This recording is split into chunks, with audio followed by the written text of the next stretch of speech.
and welcome to another exciting installment of the Terrorisk podcast. People are excited. Such a good name. I don't think I'm ever gonna I'm never gonna change it. Honestly, it's a really good name. Yeah, I agree. And I like that people have like tried to like shit on it. They told me fuck shit on it. No, I mean it's actually I can't even remember. I don't even like. It's a really good name. I mean, the only thing that you could say is it's too edgy. I'd say, but it's not though. At the end of the day, it could be. If someone tries to say it's edgy, I'll be like, it's punk. Actually, all right, let's not get it twisted. Okay, you can say it's punk. I mean, punk is edgy. Yeah, but punk is like It's like fed. It's like glowy edgy. These days, yes. Well, you know my theory about punk being invented by the FBI. Yes. Which is mostly a joke, but I always say it's funny because you can't disprove it. Yes, you actually cannot disprove it. Just like how if you have bad teeth, it's not because of like poor dental hygiene. It's because your mouth is haunted by ghosts. Yeah, and that's what causes your teeth to fall out. You can't disprove that either. That was a funny one. When I first heard that, I was dying. Who said that? Back in like I think it was in the 1900s. Before they had like actual like good technology, like they assumed like if your teeth started falling out. It was when the sugar products started really taking off. Well, I could see how sugar is a cursed element. So yeah, it's a compound actually. I mean, yes, but I mean, it's cursed in the sense that it's bad for you. Oh, so I wasn't sorry. By the way, I wasn't trying to like shame you. I was it was like a voice in my head. Well, it's actually a compound, by the way. No, I get it. You're right. Yeah, I don't know. Yeah, right. Sugar, bad for you spiritually, bad for you practically. Yes. I don't know. I also think there's different grades of sugar, right? Yes. You're the one who does the cooking, so you tell me. You don't do any cooking at all? Dude, literally, like, your burrito recipe is, like, the latest thing I've cooked. The first thing you... Well, no, not the latest. The latest? Outside of, like, pasta. Well, that's the cool thing about cooking is it like once you get started on one thing, it's like it's a slippery slope. Yeah. Yeah. So, cooking is also I would also say like cooking has done a lot for my mentality. I don't even think I cook anything particularly healthy. Really? It's just the real reason why I want to cook was just to cut down on calories, A, and B, save money. I did both, Well, I feel like that kind of brings about some healthiness, no? 100%. That's the like whole... Just having, like, full control over what you're eating. Yeah. And being conscious of the ingredients is pretty good. Yeah. Yeah, I didn't realize how much bad things I was actually eating until I just, like... inadvertently cut them out, like all at once. So from now on, we're only going to do liquid bad things. Remember, guys, don't consume bad solids, consume bad liquids. Yeah. Do you have any New Year's resolutions? Shit, you don't have to put me on the spot like that. Oh, my bad. Dude, I'm trying to take this week and finish all the things I mean to finish this year. That's cool. Like, this morning, I went to, like, visit my uncle and fix something that I've been promising to fix for him, like, all year.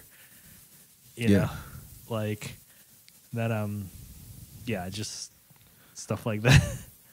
This year, I want to work more on my YouTube channels, like, for Chris Komodo, like, the music stuff, and for the podcast.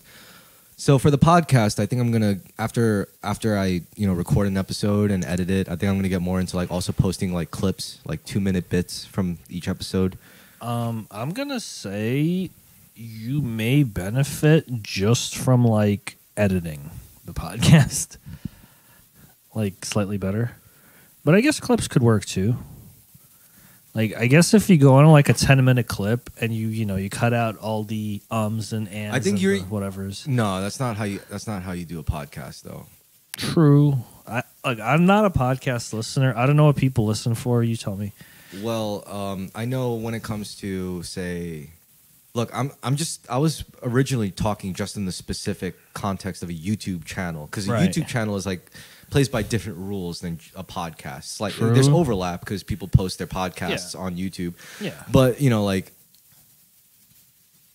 to cultivate the success of like a YouTube channel has like, I think, a certain like. But that brings up another question. Sorry to interrupt.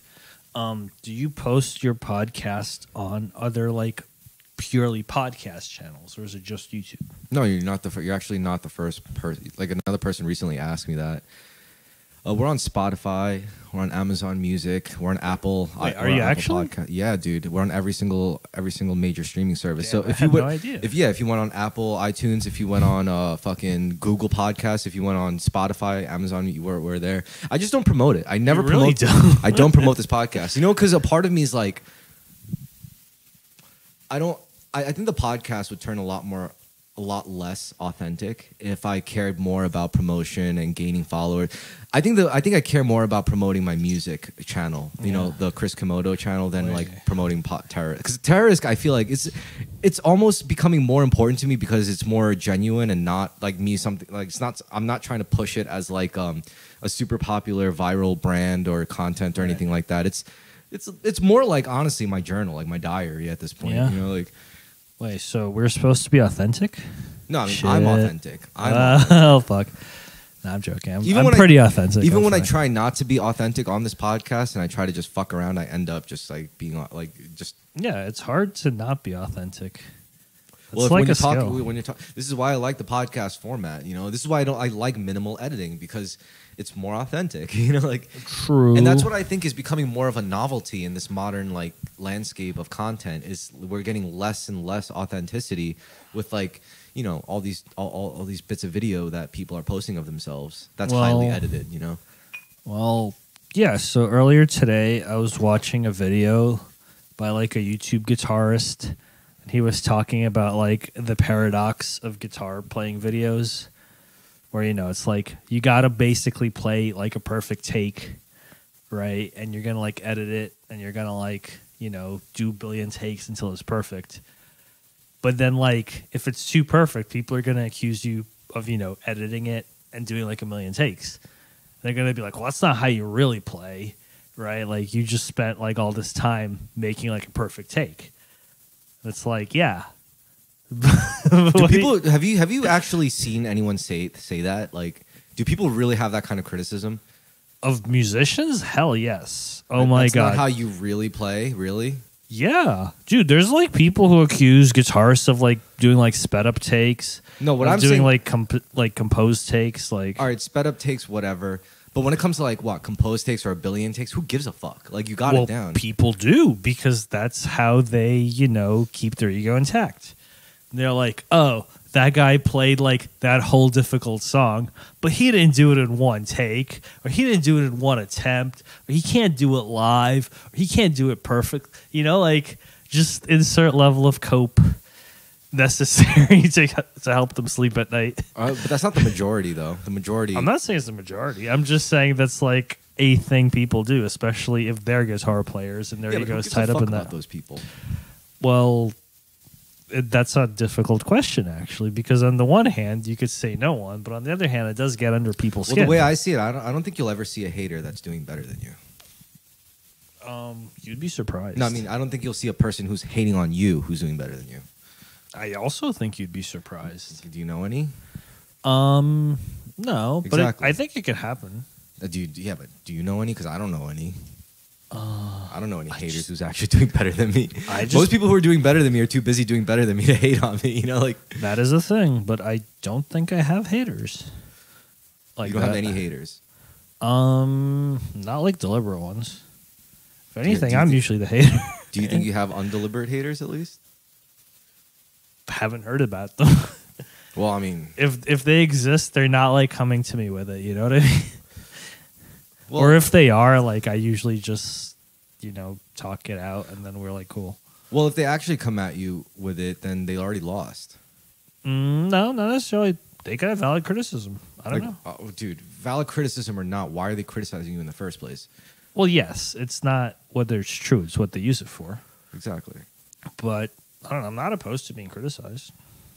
See, that's another thing I predict is going to be like a big thing in pop culture, like with media, popular media, like art and stuff. I think people aren't just gonna like consider like how something is made or who made it, but they're also gonna consider why something was made more often. You know, That's always been the case. No. no, What do you mean? I don't think. You mean like commercial interest? Or like just any interest. cynicism? No, Like, no, not even cynicism. I'm just not literally sure. in an intuitive sense. It's like you take a piece of music, you say, all right, this is how this was probably made. This is who made it, and about everything. But now it's like, why did this person make this? Well, like, what are bad answers to that question? Oh, like I don't know, like they made this to exploit like stupid fuckheads because they know that this sells to this specific demographic and no one actually cares. I could help.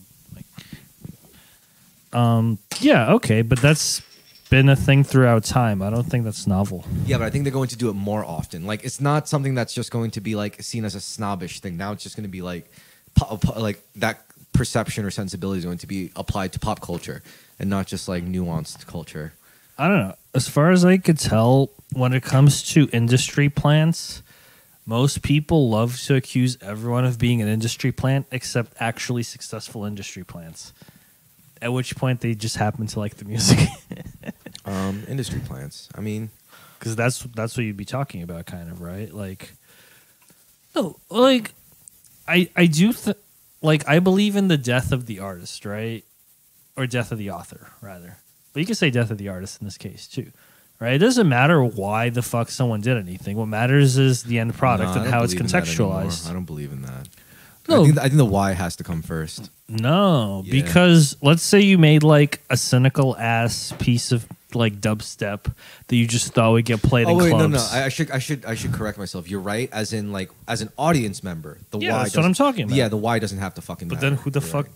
I'm saying as else a there is? creator, as the artist, the why has to come. Is essential. Oh yeah, internal process is Yeah, yeah. fine, But you're right. But you're As not the- going to get criticized. No, for as the that by consumer, like yourself. you really don't have to give. You don't have to. It's not a requisite to give a flying fuck about why someone made something. You don't have to care. But more than that, like it doesn't change.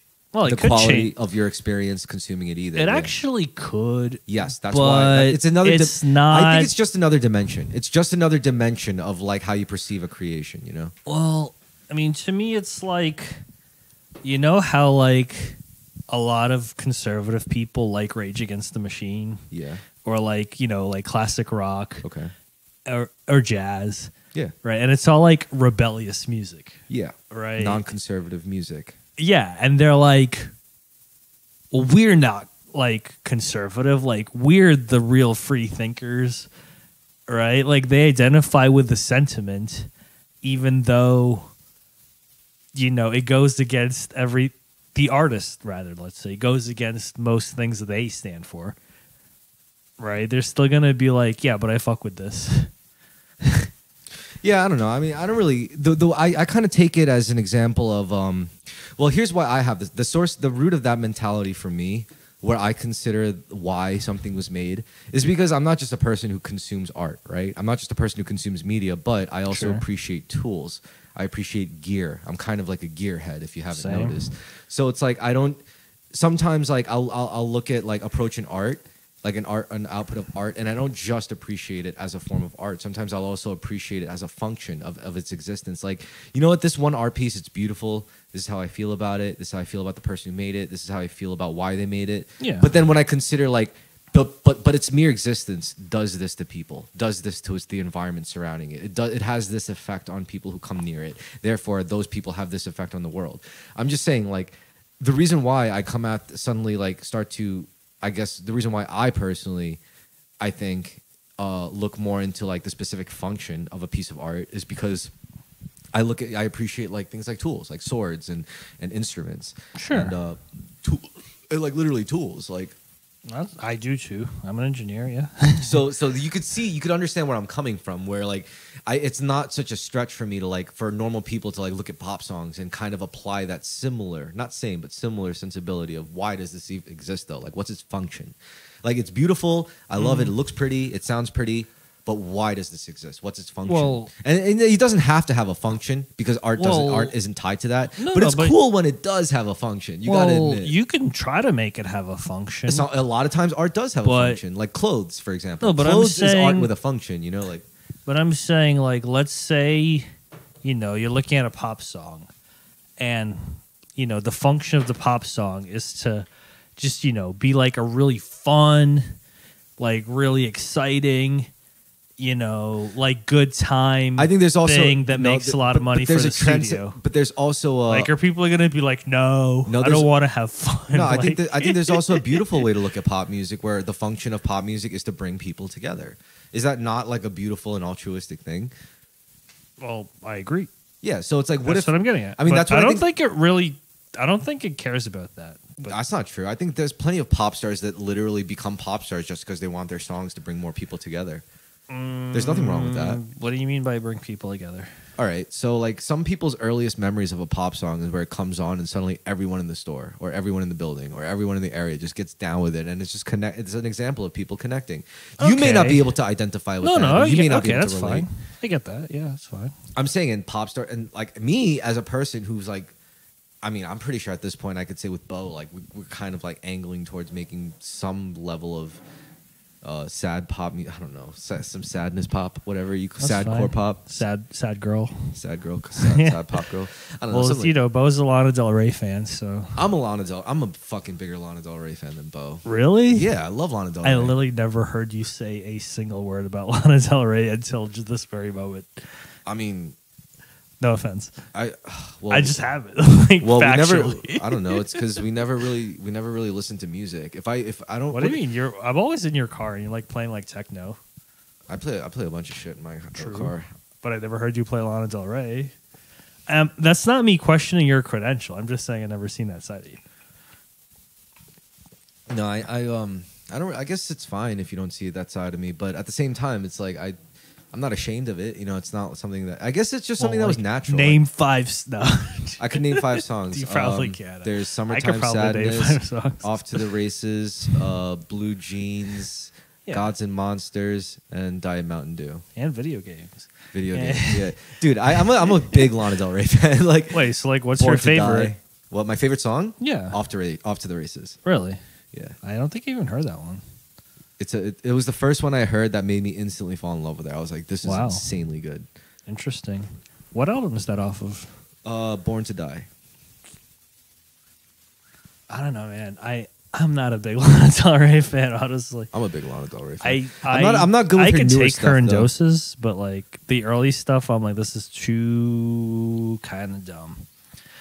Yeah, but she was the exact kind of bitch I was into, like a stupid fucking party girl. But I know better now. I can see that. Okay. I know better now. Now it's like I'm like, all right, I don't want anybody. I'm just like, no one deserves me. What about Mochi? Nah. I don't have sex with Mochi though. He's like my roommate. Yeah. Well, you got pussy. Yeah, he is a pussy. Yes. No, Mochi's my good compete. He's kind of like my guardian spirit, maybe. I don't know. Oh, okay. But or maybe I'm his guardian spirit. I don't know. But yeah, I didn't know you were into Lana Del Rey like that. Yeah, okay. I love Lana Del Rey. Wait, so like what other pop, like what about like Taylor Swift, let's say? No, I don't like Taylor Swift. Okay, what about... She's too bitter and vindictive. I could see that. Lana Del Rey is more artistic and beautiful and romantic. I can see that. Yep. Let me think. What the fuck are even modern pop stars? Maybe some other pop stars you like. I can't think of any. There's Ariana Grande. You like Ariana Grande? Nah, I think she's just a horny slut. How about fucking Dua Lipa? I like Dua Lipa, actually. I haven't gotten into too much of Dua Lipa shit, but you know what I like about Dua Lipa is that, like, I don't know. It's pretty cool that, like, she purposely tunes some songs that's produced in like 432 hertz, and I'm like, all right, you're clearly messing around with some cool stuff. Does she actually? Yeah. Well, that must fuck with DJs because if they like try to mix that shit and it's out of tune, they're like, ah. Oh, well, that's if you're a DJ who mixes in key. A lot of DJs don't even care about that. Okay. I actually don't know much about that. I always wonder how they keep things in key. Oh, it's easy because you label it. That's what I do. Like, yeah, but I just when I load the USB, I label everything in key and BPM. Right, but like, if your set is in C, do you just keep everything in C? Like you can only play song. Okay, so what it is, or do you like transpose? When you want to change like from when you want to like move, you can just hard cut, I guess. You want to do a semitone. like one semitone difference. So if you're playing a song, that's really jarring if you're mixing the songs. No, because you're not mixing. You're not really mixing them together. You're just like kind of you're fading. You're not really playing both of them at this. If you're gonna do something like a hard mix, then you want it to be in the same key.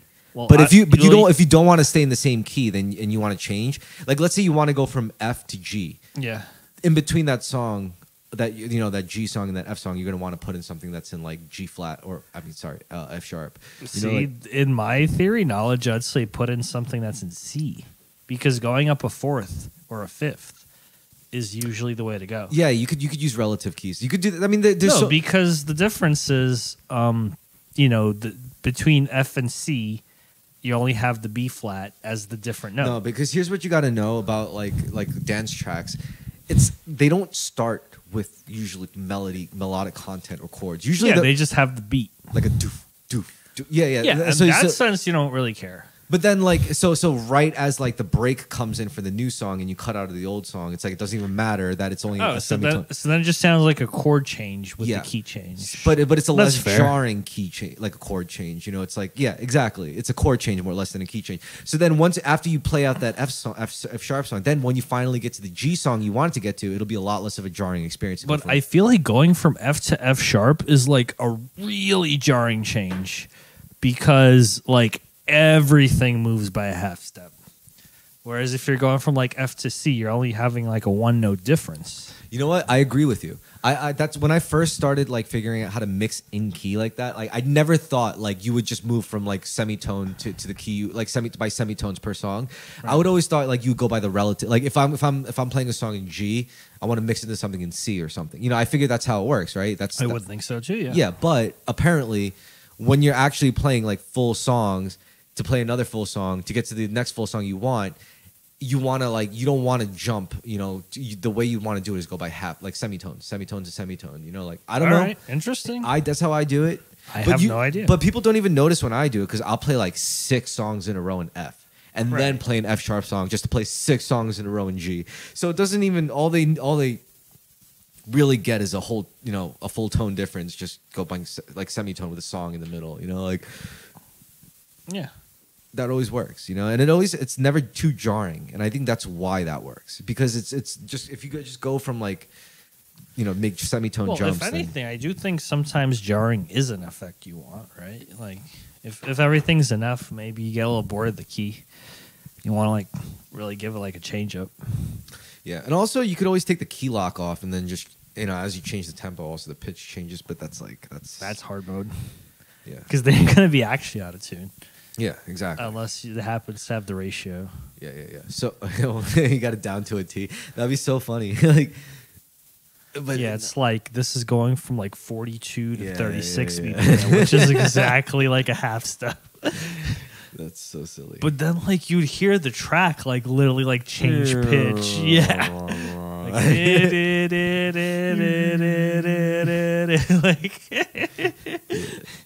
I've seen it too. Yeah, I've done it. Not again.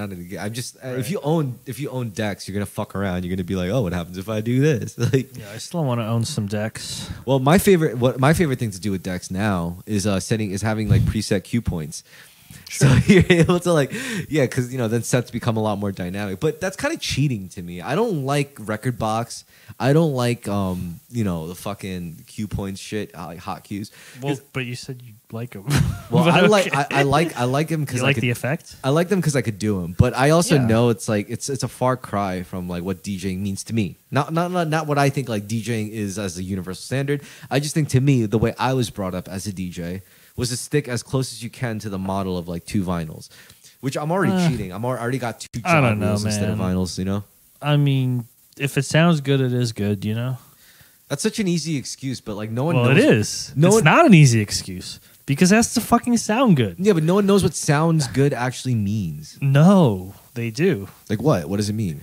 I mean, you know what it means, but I mean, like to them, it means it sounds good. Like so many people just, it's true that people use that as a cope where they're like, oh, I'm just going to do what I want. That doesn't mean it sounds good. No, I mean, what if you have cases of where it's like literally like jacked up on the high mids, and it's damaging people's eardrums. That doesn't sound good. No, but so to some people they would say, I've seen rhythm festivals or whatever, rhythm sets at festivals where they're like, this sounds great, and I'm like, are you kidding me? You're going deaf right now. Well, listen, Gen Z cannot be trusted. See, that's to sound good. That's not a real. That's not a real response, man. No, I mean, no, I do think like if that's what the audience is into, then yeah, you're gonna probably kind of have to do that. Unfortunately, or fortunately, I don't know. You know, it'd be sick if you had glasses, right? Like AR glasses. Yeah. I mean, because AR glasses would also have a microphone installed, where as you're watching like a set, it changes color with like different. We have lights for that. No, I'm saying just for glasses though. But like, why don't just use lights? That's like way cheaper. Lights are cheaper. Yeah. No, I mean then per person AR glasses. No, I'm saying this would be a way for you to develop synesthesia. Like when you're playing guitar with these glasses on, you're just like, holy shit. So instead of just identifying with the tone of like what A sounds like, you could just also see red. You know, every time you play this note, it's like this color pops up, and then every time you play a chord, it's like you'll see a mixture of colors. You know, that's synesthesia. So I think if you created I think if you create an AR experience that could visually like mimic that concept, you could actually train people in that. Well, I will say this: like my ex-girlfriend had synesthesia, and from what I seen her say about it, it doesn't work the way you would think it works. How does she say it works? Like she sees colors, yeah, but like it's not the colors you would expect. Because the colors are based off of pitch and not like emotionality, right? So like, if you hear a sad song, right, you wouldn't expect like a vibrant gold. You'd expect like maybe like a deep blue, right? No, that's just a projection. I think. Well, like. But I'm just saying, or like you wouldn't think like deep red or like bright red. I would think of that. That's not how I like. Imagine like a sad song. No, that's not how I apply. Like that's not how I apply color to tonality personally. Well, I'm saying that, but like, or you could even have the same sad song in different keys, and like it would change color for her. Like it's not like a emotional color. It's like literally like a absolute pitch color. Yeah. So it doesn't like necessarily enhance the vibe in the way you would think it does. I'm not talking about enhancing vibe. No, I'm just saying. I'm just talking about like offering training your brain to perceive like musical like differences in tonation and rhythm in different ways. You know, to be able to visualize it. I don't think to be able to visualize it at all is great. Like, you know, like let's say like you ever see like polyrhythm videos where you see like a beat going like making a triangle shape, and it's like 1, 2, like 1, 2, 3, and then he does the polyrhythm where it's like outside of that there's also a square, so it's like while it's doing that 1, 2, 3, it's like 1, 2, 3, 4, and then there's also like suddenly like an octagon, and it's like 1, 2, 3, 4, 5, 6, and so it's like that's how you do the polyrhythm. So I like those things like that, but also, you know, when it comes to synesthesia, I think there's tonal synesthesia. Yeah, there is. You know, like absolute tonal, but there's also emotive synesthesia.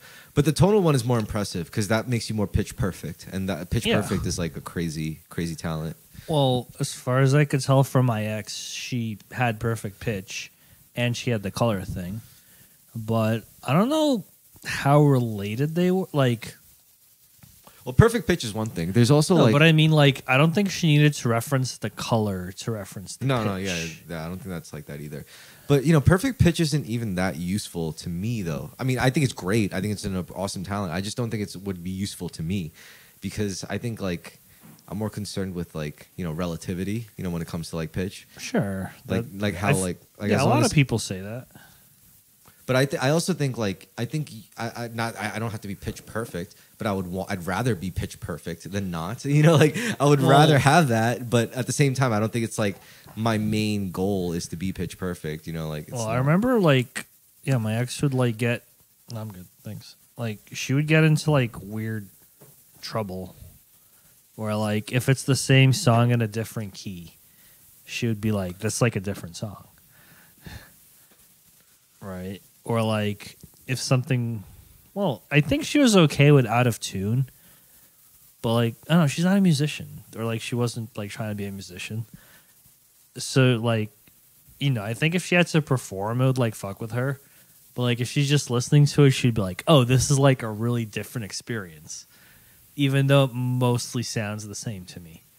Like if you were DJing and, you know, you did that thing where like you sped up the pitch and the tempo, like to her, it would be like a massive change. Whereas to most people, it'd just be like, okay, it's the same song sped up.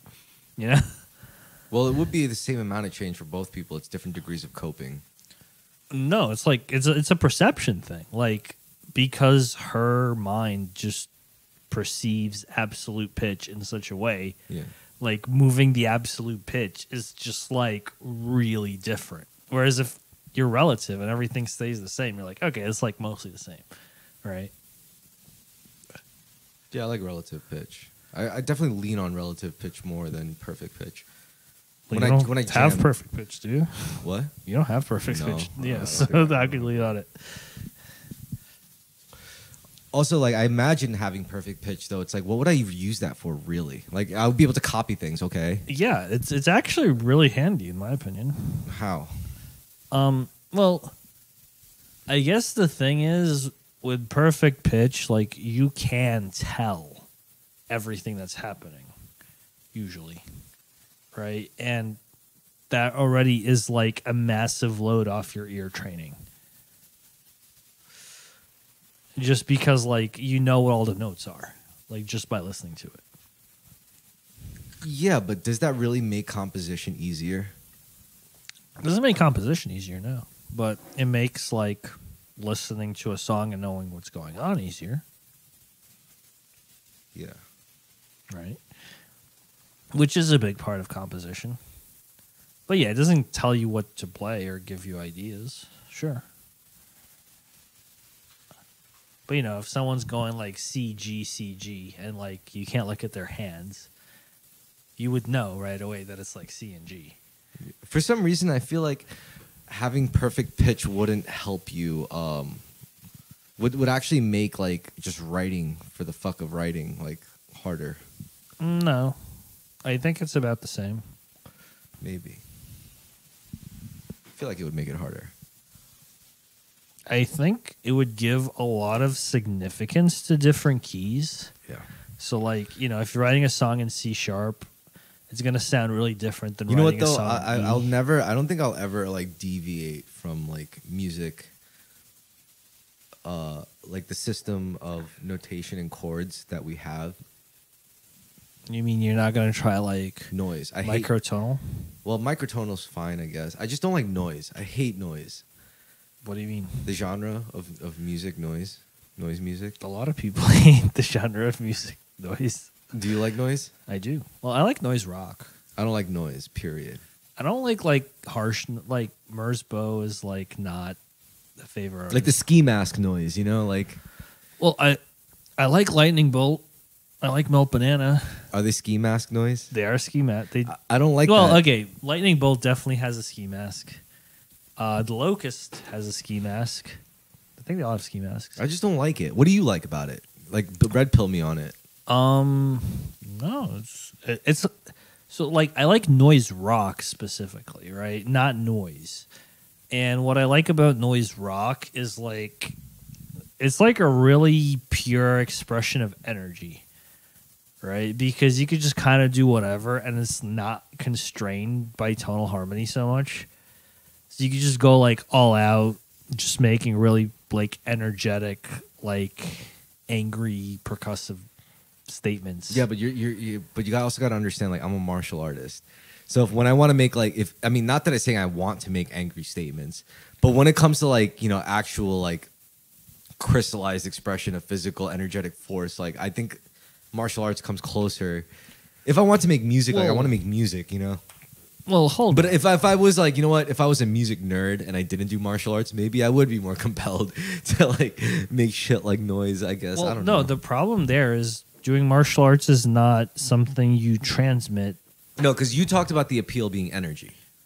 Well, I mean, like And I can energy, understand as in energy. like energetic, not like energy like, you know, it's like hype. It's like rock. It's like, you know, they're like going like really aggressive and like fun and like amped Yeah, up. but then why can't they just get a guitar? They do. Oh, so they play like power chords. But and shit? I'm talking specifically about noise rock. Like pure noise. I don't know what noise rock sounds like. Do they have a drummer? They do. And they have a guitarist? Yeah. You know what? I could get down with that. That's all I Yeah. need. You know, all I need is a guitarist and a drummer for me to like it. Well, like Lightning Bolt, for example, is like bass and drums, but like the bass is like super distorted. You know, probably. Yeah, so they're like sounds like a guitar basically. Yeah, but like cool. It's like super weird tonality and like just I wouldn't like I wouldn't messy. even call that noise then. I would just call that like industrial alternative or some shit. It doesn't sound like industrial. Industrial is different. Industrial has more tonality, but also has noise, but has like a specific kind of noise and like a specific aesthetic. Noise. I don't like noise. No, like noise is nice. Like I do think that people that are like, you know, we're gonna listen to like white noise for 3 hours type shit. Well, like, what do you think of drone music? I don't know what that is. You know, when they're like basically holding like a single note and it's just changing like texture. As a 432 enthusiast, I'm surprised you don't know what drone music is. No, I mean, because to me, like I'm not. Well, it's not music for when it comes to like my usual frequency shit, like solfeggio notes and like fucking binaural beats, stuff like that. Those provide a very specific function for me. You know, it's just for like raising consciousness. But you know, like drones are like very common in like spiritual practice. Yeah. I get that, and like the whole thing of 432 hertz, you know, playing music like that was just a way for me to apply a little bit of the consciousness stuff with sound into my music, which just happens to be a very easy change. You know, on a DAW, all you got to do is just like set in the hertz value, and it'll shift it by a few like notches on the pitch scale. Like only the perfect pitch people will notice. Maybe, but I gotta show you the cymatics videos. Like that's really gonna. It's cool. Fine, but I can't believe you never got into cymatics. You would love that shit. I'm sure you can believe it, given everything you know about me.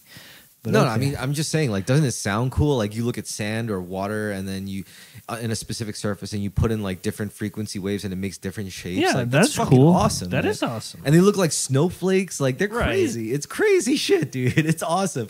Honestly, what I want to do. I agree, that's awesome. But I'm saying, like, it's the wider implications of it that I am not believing in.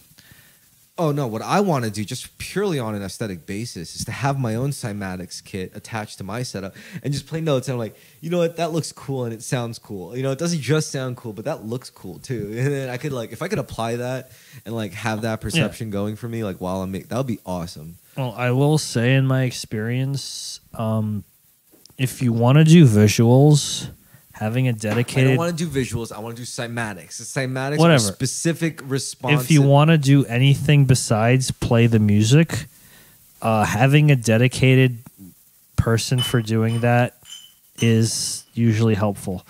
Because if you're like too focused on something else while playing music, the music tends to suffer. I can hold the mic. Oh, no, I agree. No, I got it. Okay. I just said, yeah.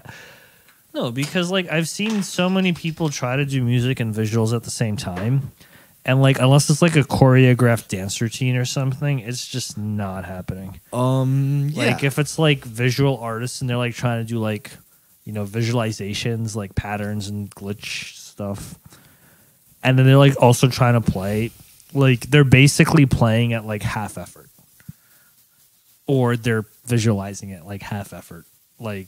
You just really want a different person to respond to your music. Yeah, making dance videos is so fun.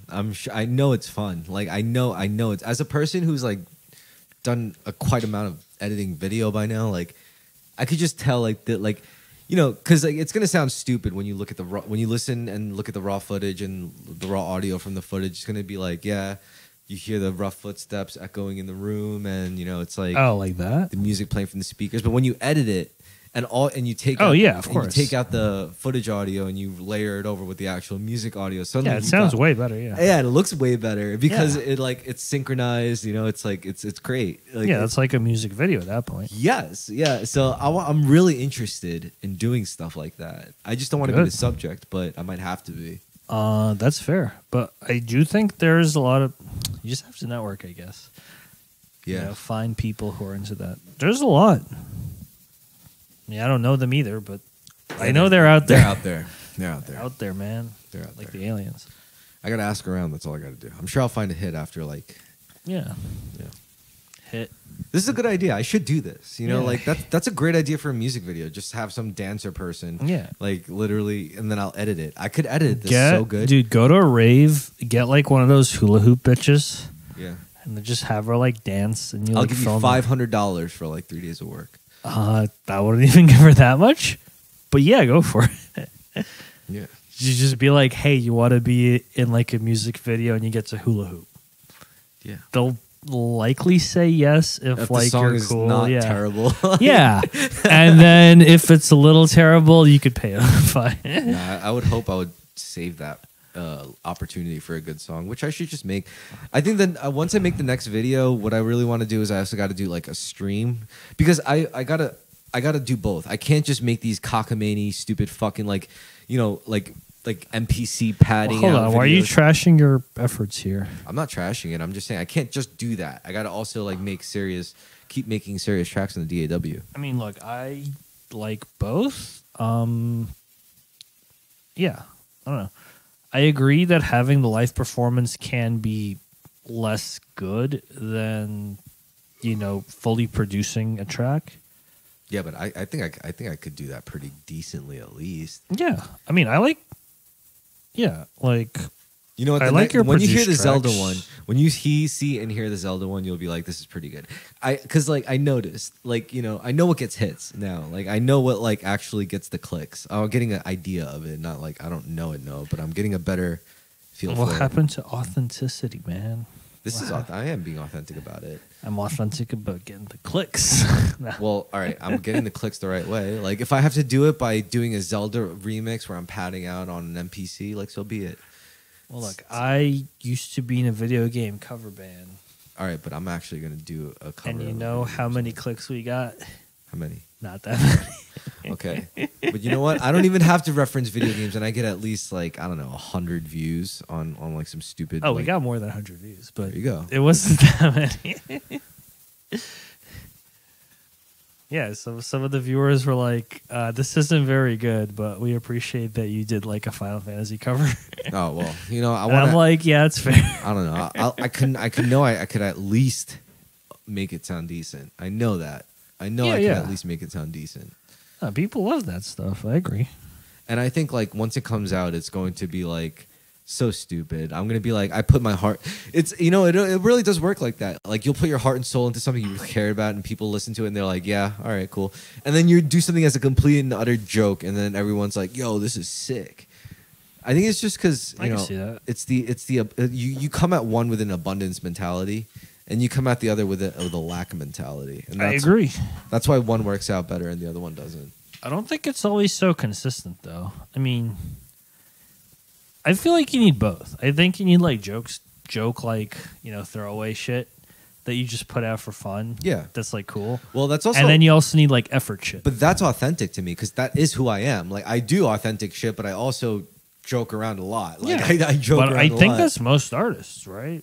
Like I would hope so. You know, most of my favorite artists are big jokesters. You know, yeah, but then they also like have like real effort. Yeah, for sure. That's what I try to do. I try to be serious about my work and be not serious about literally everything else. Like, yeah, but like to me, it's like the serious stuff kind of like pushes you, and you know, like gets you to dial in all the little nuances of your workflow. You know, you're like trying to like get like super good. It's a muscle. You're right. Yeah, and then once you're like doing the joke stuff, it's more like now you have that range. Well, now you're just like playing with it. It's earned. Yeah. I mean, so like what I do that with is like a lot is martial arts. You know, like I was like super serious when I was a noob. I was always like super earnest and like, oh, I got to take everything seriously, blah, blah, blah. But then like after a certain ranking, I'm like, Now that I realize it, because especially when I had like younger people under me, like like juniors, that's when I realized I got to start making this fun for them. I can't just make this like detailed and serious. I got to make it fun for them too. Yeah, teaching definitely. You have to make things fun. So otherwise, people just not give a fuck. But also, when I teach it and make it fun, it sticks to them more too. Yeah, it is also more engaging. I agree. Yeah, so it's like when I'm able to like make it funny and fun for them, like when I'm like, see, it's like putting on a condom, and then they're like, tee. But then what's like putting on a condom? Sheathing a sword. Oh, in a certain way, like is putting on condoms fun? Do people enjoy that? It's funny, It is funny. It could be a funny experience. But once I teach it to them that way and stuff like that, it's a good time. I mean, my favorite part of sex is putting on the condom. Really? No. Oh. I was going to say, it could be like maybe you're into like paper mache or something. It's like, that's the real vagina I'm trying to fuck, you know what I'm saying? Yeah. Like the female condom. They have big penises. Yo. You have no idea how deep the rabbit hole goes. Yo, how do you feel about the reptilian conspiracy? I told you I don't think it's real. All right, what if it was real? I don't even know. Let's say it was real, like which billionaire candidates do you think would be likely reptilian in nature? I think Taylor Swift would be definitely. Probably all of them. I'd be surprised if they like allowed non-reptilian candidates at that point. No, they would have to have mostly non-reptilians just to make it more relatable and functional. Like the Truman Show, they were mostly real people, but they were just controlled. Wow. I don't know, man. So I put him down, and then he just goes to you. But then he's gonna go Hello. on. Hi, Mochi. You're on the podcast. Cats can't conceptualize a podcast. I mean, even if he could conceptualize it, who's to say he wouldn't act the same way? He's like, I want to be on the podcast. Fuck, what the fuck is this? on the podcast. Yeah, like, I'm be on. Not only does he want to be, he is. Yeah, Mochi's doing a great job on the podcast. Mochi's a good cat. You know why? Because I just treated him like a person when he was growing up. Really. Yeah. Which I guess like some people would scoff at. You laying down. Meow. Yeah, sorry. What was the topic again?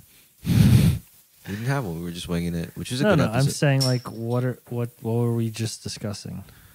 Oh, we were the reptilians, right? Yeah, I don't know. I think most of them would just be reptilian at that point. Do you think cats are spiritual creatures? Historically, people would think that. So I guess I'd say so. Yeah. Well, some cultures treated them as deities, and some cultures treated them as like demons.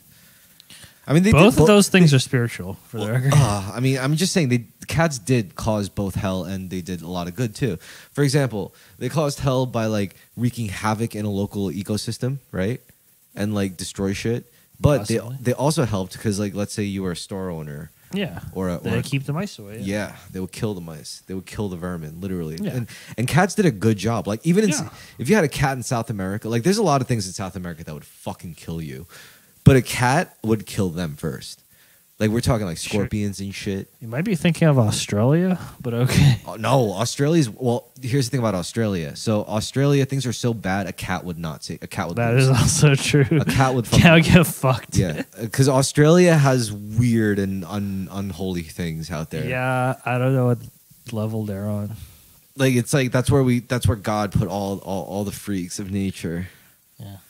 Did I ever tell you the story of every conversation I have with an Australian? It goes like this. Australian. It goes like this. I'm like, yo, how do you like live out there? You have all these crazy creatures, right? Like they're trying to kill you. Like it's all deadly. The environment's like insane.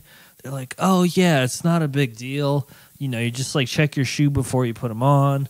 You like, like check your cups before you take a sip of something. Yeah, like you close the doors, like whatever. They're like, but how do you live in New York without getting shot? Like, they're like, aren't there like guns everywhere? Like I heard there's like mass shootings every day. I'm like, yeah, you just don't go to those neighborhoods. You avoid certain things. How do you feel about the increased prostitution in New York City? I don't know. I'm not paying for it. I'm saying, like, do you think it affects the community at all or no? What do you mean by increased? There's been a huge influx of like districts, entire districts, particularly in the Queens area, like Jackson Heights, Elmhurst area, Okay. where there's just been many openly soliciting streetwalkers, Okay. hookers. There's There's even like U-Haul trucks parked up on the corners, specifically made for you to like go in there. I will say I have not solicited any prostitutes in those areas. I'm just saying it's gotten to be a Let thing. that go on record so that if I ever do, they will not think that I did.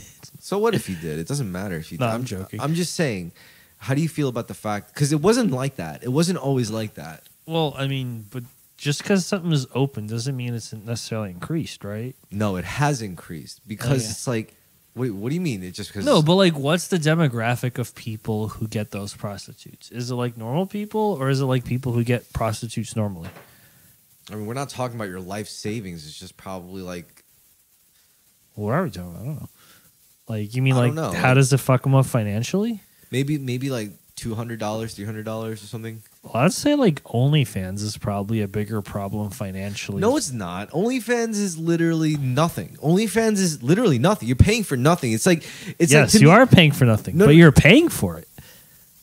I mean, to me, like I know people that pay like ridiculous amounts of money on like fucking video game content, like video True. game loot drops and shit. Like, Yeah, you know, that's a good point. so it's like to me, OnlyFans content. It's like, all right, you're paying for a bunch of fucking. But at least the horse armor looks nice.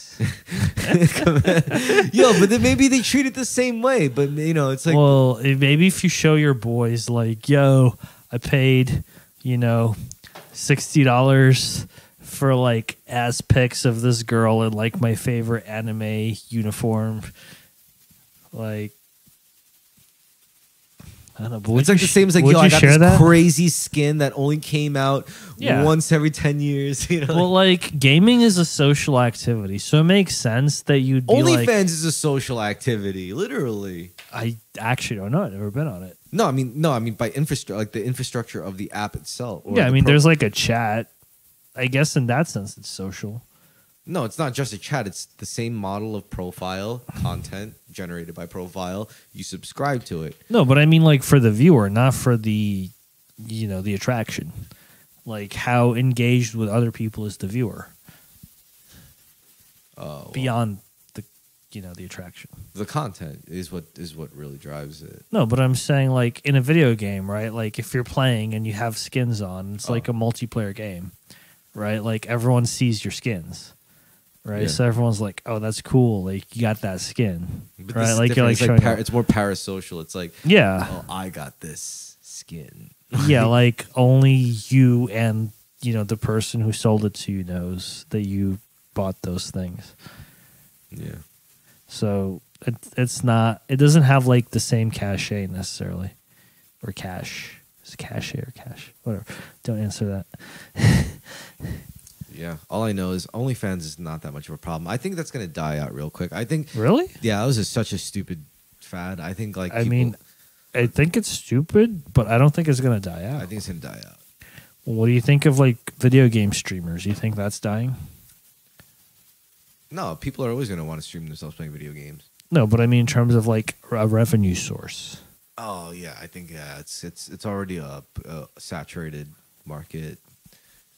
Okay, I mean, but people are still gonna make money. well, on hold that. I don't on. think Saying they- it's a saturated market doesn't mean it's gonna die. No, it's just dying gonna- it's- means people are gonna stop watching. you're this. gonna see a lot like crazy overnight stories of like instantly rich streamers. Like it's not gonna be like that, you know. Yeah, okay, I'll agree with that. But I think people are still gonna like stream themselves playing video games because it's just a fun activity. well, I think it's the same thing with OnlyFans. Yeah, you're right. I think there's going to be less people who actually buy into it, and there's just going to be, but there's still going to be people doing it for sure. Like I think like SoundCloud rapper, video game streamer, and OnlyFans are kind of like the same activity, just a little gendered. You know Yeah. what I think would And always stay race. though? Like I think YouTuber is always going to have this kind of slightly exalted like state. I think YouTuber is a much higher bar with much higher effort. It's because you're actually putting out everything you post on YouTube is somewhat edited. Period. Well, no, I think the difference is YouTube requires a mass sort of dispersonal engagement, whereas I think a streamer, you're more like a TV producer, like a TV network producer, than like just a content generator. But I mean, I think a streamer can generally farm 1,000 people, right, consistently, and just make money off of that from donations. Yeah. A YouTuber cannot farm 1,000 people consistently. They're relying on the algorithm. You know what we could do on Terrorisk? If you want to write essays. No, I don't want to read an essay. That's kind of boring. No, if you want to write essays, I could read them and edit footage. That's also kind of boring. Sorry. Why because that's just because you think you're going to write boring essays. I would write awesome essays. I would write really great essays. This sounds like an audiobook, basically. What? Just reading video essays? You know, video essays is a very common thing on YouTube. No, I like video essays, but I don't think video essays are the same thing as essays. No, I'm saying write an essay and read it to make a video essay. I think there's a difference in structure. What? No one's the thesis is this. Here's the first paragraph. Second paragraph, third paragraph. That's I don't think anyone writes. To me, an essay is just at least 3 paragraphs. Anything beyond that is your own shit. So yeah, you could make a 6-paragraph essay if you want. No, but I'm saying I don't think that's how video essays are structured, or maybe they are, and I just didn't notice. Video essays are structured in every way. I've seen the stupidest fucking video essays. I've seen incredibly well well thought out, intricate video. Yeah, video essays are literally just essays that you just read out loud over some video. I don't know, but I do think oftentimes the audio visual component plays. All right, first of all, structure doesn't matter with essays. What really matters is your voice. That's where the craft comes in. Do you have a voice where if you write, people will read it, whether they agree with it or disagree with it, doesn't matter. They'll read it and they'll be like, yeah, this is Dimitri.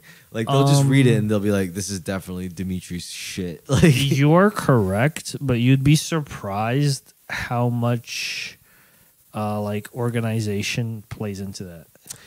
Yeah, I know. Because you know what? I know, look, I don't consider myself a writer by any means. The only reason why I have any I don't even consider myself as a person with abilities in writing, but I just think I have a writing sensibility. Okay. It's only because of education. I think writing is one of those things you have to have formal education to get any semblance of understanding or comprehending, Possibly, or you just do it a lot. I think once you learn how to read and write in English specifically, you're opening up a whole crazy world. Well, okay, so the first semi-counter example is fan fiction, right? Yeah. A lot of those people are terrible writers, in the technical sense. What do you think of me as a writer? I don't know. I never read anything you wrote. You never wrote you read my fucking Facebook statuses? I did read your Facebook statuses, but I wouldn't call that a work of writing. No, but that's the most writing I would do in a day. I mean, you're fairly articulate for 3 sentences. All right. Yeah, for 3 sentences. Listen. Fine. No, I'll give you that. Here's what I think. I will. What you got to consider is that we connect more over... You got to understand we communicate and connect over my writing than my actual spoken words. You know that, right? Yeah, these days, sure. No, I'm saying that's always been our relationship. Throughout our whole relationship, we've always connected more over my writing than my actual spoken presence. I mean, when we hang out, it's not the case. But yeah, we don't hang out that often. That's true. So in most of our interactions is done through my writing. It's not even like we play an MMO together where our interactions are done. No, it's mostly through my writing. Also, you do tend to be quiet in social events. So I'm just saying. But I try to talk to you. I'm just saying, this question that I asked you isn't just some random vanity question. I'm just saying, I'm just asking because it's a fundamental aspect of how we communicate. It's the most fundamental aspect of how we communicate. It's because mostly I talk to you through my writing, not even through actual speaking. Well, I don't think you're talking to me inherently. You post statuses. And I'm just saying those go out to. But I'm just saying intuitively, mostly we communicate through text and writing. Yeah. So that's like a fundamental thing. It's not just something that's But like okay, I'm gonna say that I don't think posting a status. Okay, actually, I'm not talking about status. I'm saying no. We're not talking about. We're not even sorry. talking about statuses at this point. We're Okay, talking about vibes. Like because you ever read a person's statuses, not me, but another person's statuses, and you can see they have a vibe about that. You're like, dude, you have a you're a victim complex. You're a savior complex. I think your vibe on social media and your vibe in person is pretty similar. Like, I don't think there's a massive like I don't know. But my point is, having writing that's going back and forth, like I say something, you say something, like that's a different thing than writing like an essay, you know? And I haven't read anything of yours that's like an essay, where it's just your thoughts, like without responses. And that to me is what most people mean when they say writing. So. Oh no! I mean, yeah, that's fine. That's an easy fix though, because I guess I never showed you like journals. No, you didn't. Yeah. Oh, speaking of journals, where are you at with the semen retention? People want to know. Do they? My friends do. Oh well, because they're like, "Oh, that's the semen retention guy. You're going on the podcast with the semen." Yeah, I had to reset the clock. What does that mean? So you busted? Yeah, like 12 days ago. Whoa, big news.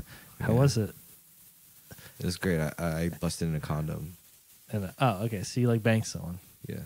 Nice. Cheers to that. Yeah. Yeah. I mean, it was whatever. I mean, it was a violent ejaculation for sure. But damn, the condom hold. Yeah. Okay, that's good. That's very important. Very important. I'm just saying, it's like, you know what I realized, like, after that happened? You were like, eh. No, I started journaling, like, actual, just regular journaling. Yeah. And I realized, like, the best thing I got out of the whole semen retention 30-day experiment was journaling. Like, I liked journaling a lot. Okay. Like, I liked recording my state, like, every single day. It's like day, whatever. Right. And, yeah, so I just kept journaling after that, and... Yeah. But semen retention, I'm not even practicing semen retention. I just know I'm done with jerking off. That's fine. And I'm done with porn. Like, I'm not doing that shit anymore. Okay. I'm like, so you're just getting your dick sucked. That's cool. I mean, either way, I'm just done. Like, I don't like masturbation because I think it's a waste of time.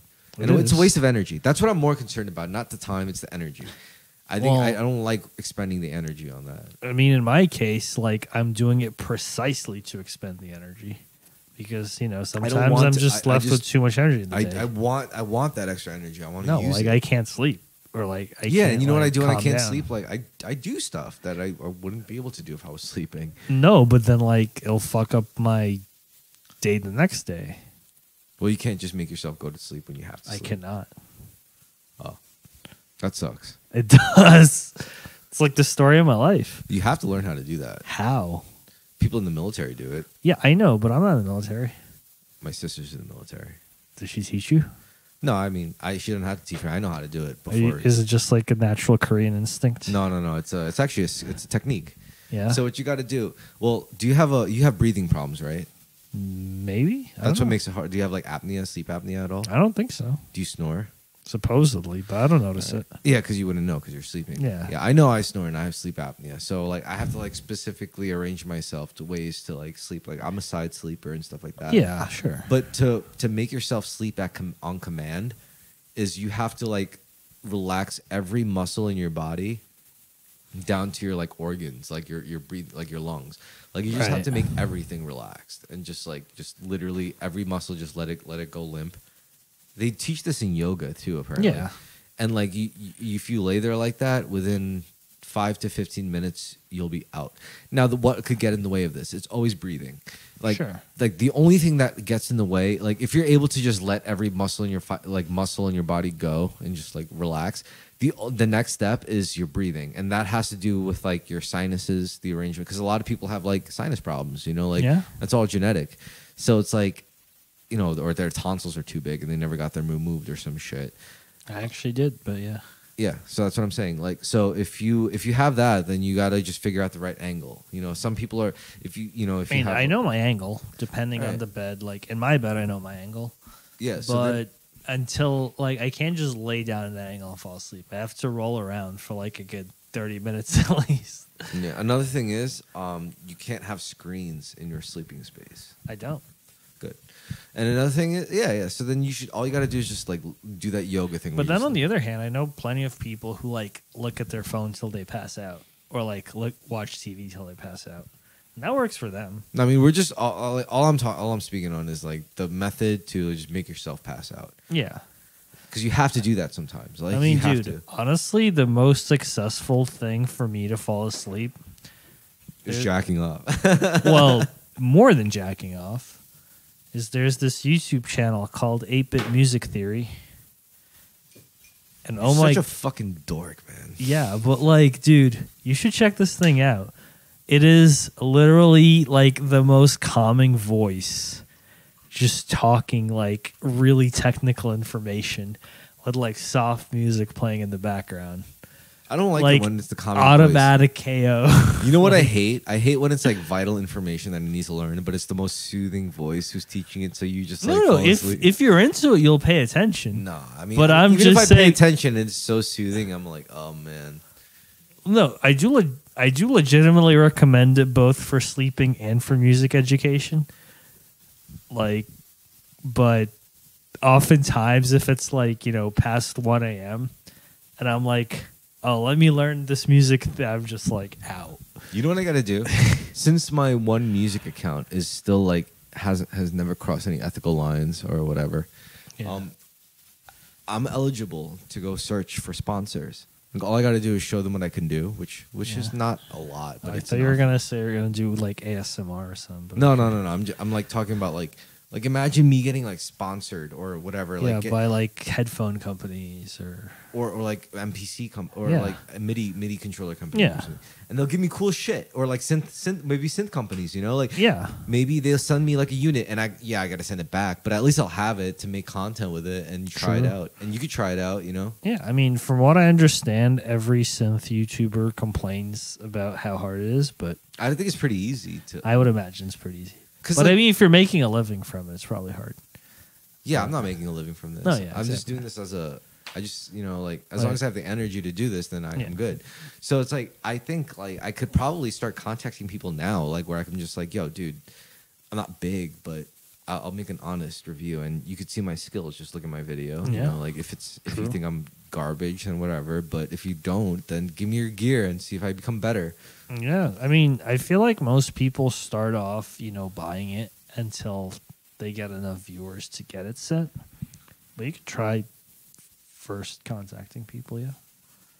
Also, you know what? Fine, yeah, maybe I will buy something, review it, and also, what time is it? Because I want to pee real bad.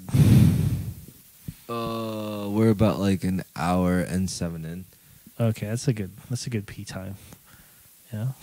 Wait, no, you could go pee and I'll hold the mic down. Sick, thanks. All right, hurry up though. All right, Dimitri's peeing. I gotta hold the mic down.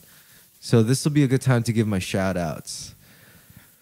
I want to give a shout out to the Beatles.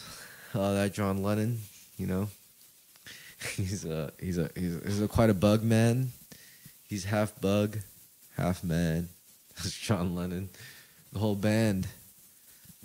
It's a band of bug men. That's why they're called the Beatles, because they are bug men. Like a beetle is a bug. The Beatles are bugs. They're just a bunch of bug boys. They're children with bug-like features, bug-like tendencies, bug-like demeanor. They are bugs. And you know what? I love bugs. Bugs are beautiful. Bugs are an integral part of our ecosystem. I almost said intersystem. No, bugs are an integral part of our ecosystem. And they oxidate our soil. They provide food for our small mammals and avian creatures, even other bugs. And fish. Fish also eat bugs. Our aquatic sea creatures. Yeah, just give it up to bugs. I mean, apparently, this might be a little crazy sounding to some of y'all, but there are some extraterrestrial species out there in distant galaxies that came from bugs. You know, they evolved from like bug-like genetic structures. You know, they started as bugs and they grew into hyper intelligent bugs, to super duper hyper intelligent bugs, like where they could comprehend not just emotion or math or anything, but also like meta self, like meta conceptual. Like, I don't just identify as myself, but I also identify as my species and the whole of our species, and we all contribute to that shared consciousness. And I imagine bugs are really good at that. So imagine like a hyper intelligent species of insectoid creatures, you know. And those motherfuckers would probably have a lot going for them. Just a bunch of like super duper intelligent bug people. I think that's what the appeal of the Beatles was. I think the Beatles they were just a bunch of bug men that were like super good and super loving. The Beatles reminded us to not be afraid of bugs. So if there was like a distant alien species of insectoids, we just think of the Beatles, you know. Well, you know they have a pun in their name, right? Yeah, the beat. Yeah. The beat, follow the beat. I feel like many people miss that. No, because the bugs is spelled BEETL. Yeah. Yeah, exactly. But BEATL. Yeah, because they have the beat. I was gonna say, okay. But they are bug-like too, just as like dudes. Like they're like bug people. They're bug men. I don't know, man, but okay. No, but what I was gonna say is, like, you ever like grunted when you pissed? That's how you know you're getting old. When you're like, ugh. You know? Oh. Like, does it feel different? I don't know. Yeah. Like, that's like old people shit. It's bad if it burns. When you're like over, it doesn't burn. No, I'm good. Yeah. I just mean like it's like very, you know, you're like very tense, and then it's very relieving. Actually, that is a topic I think about sometimes. What? As you get older, like, I feel like you start to feel your physiology more. Like as a kid, you know, like you don't feel fucked up. What? I honestly feel like it wasn't until my 30s where I came into my actual physicality. But then by the time I came into my 30s physicality, I knew most of it was just changes in habit. So if I kept part of it. If I had the habits now when I was like 16, I would have been so like cock diesel. You know, I would have been like crazy. I'm a late bloomer with that shit. And but my point is, relating to that, it's like I feel like you feel, you know, certain physiological effects a lot more. Like if you don't sleep as much, you just feel more tired. If you like don't exercise, you feel more sluggish. So you know, the 30s is the prime of your life physically.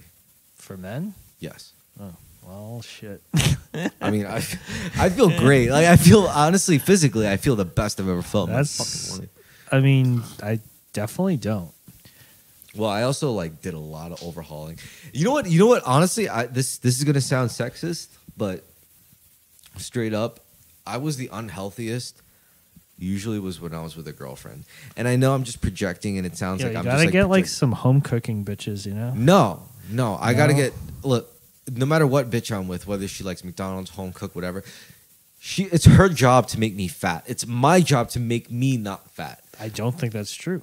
I'm not saying it's her job to do anything. I'm just saying it's if I'm with a woman, she's probably gonna want to, not meaning to make me fat. She's gonna want to make me happy and fulfill me and feed me and like, but that's gonna make me fat. So it's my responsibility to offset that with physical activity and exercise to not be fat, right? No, I'm gonna frame it slightly different. I think it's her job to give you energy, right? And it's your job to spend the energy.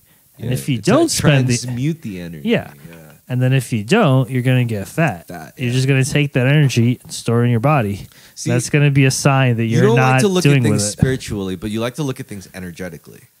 I think it's a valid frame, yeah. Yeah, I think it's a better frame than spirits, to be honest. I don't think they're mutually exclusive. I don't think so either. I think they're very interchangeable for sure. But I think verbiage matters a lot when it comes to like introducing these concepts to people. Like I have to look at their type, and it's like, is this gonna sound better to you when I make it like woo spiritually, or is it gonna sound better to you when I make it sound like energy and stuff? Well, like by that? that token, like I am trying to talk like in your language, you know. But it's like I would rather try to talk like to other people's language.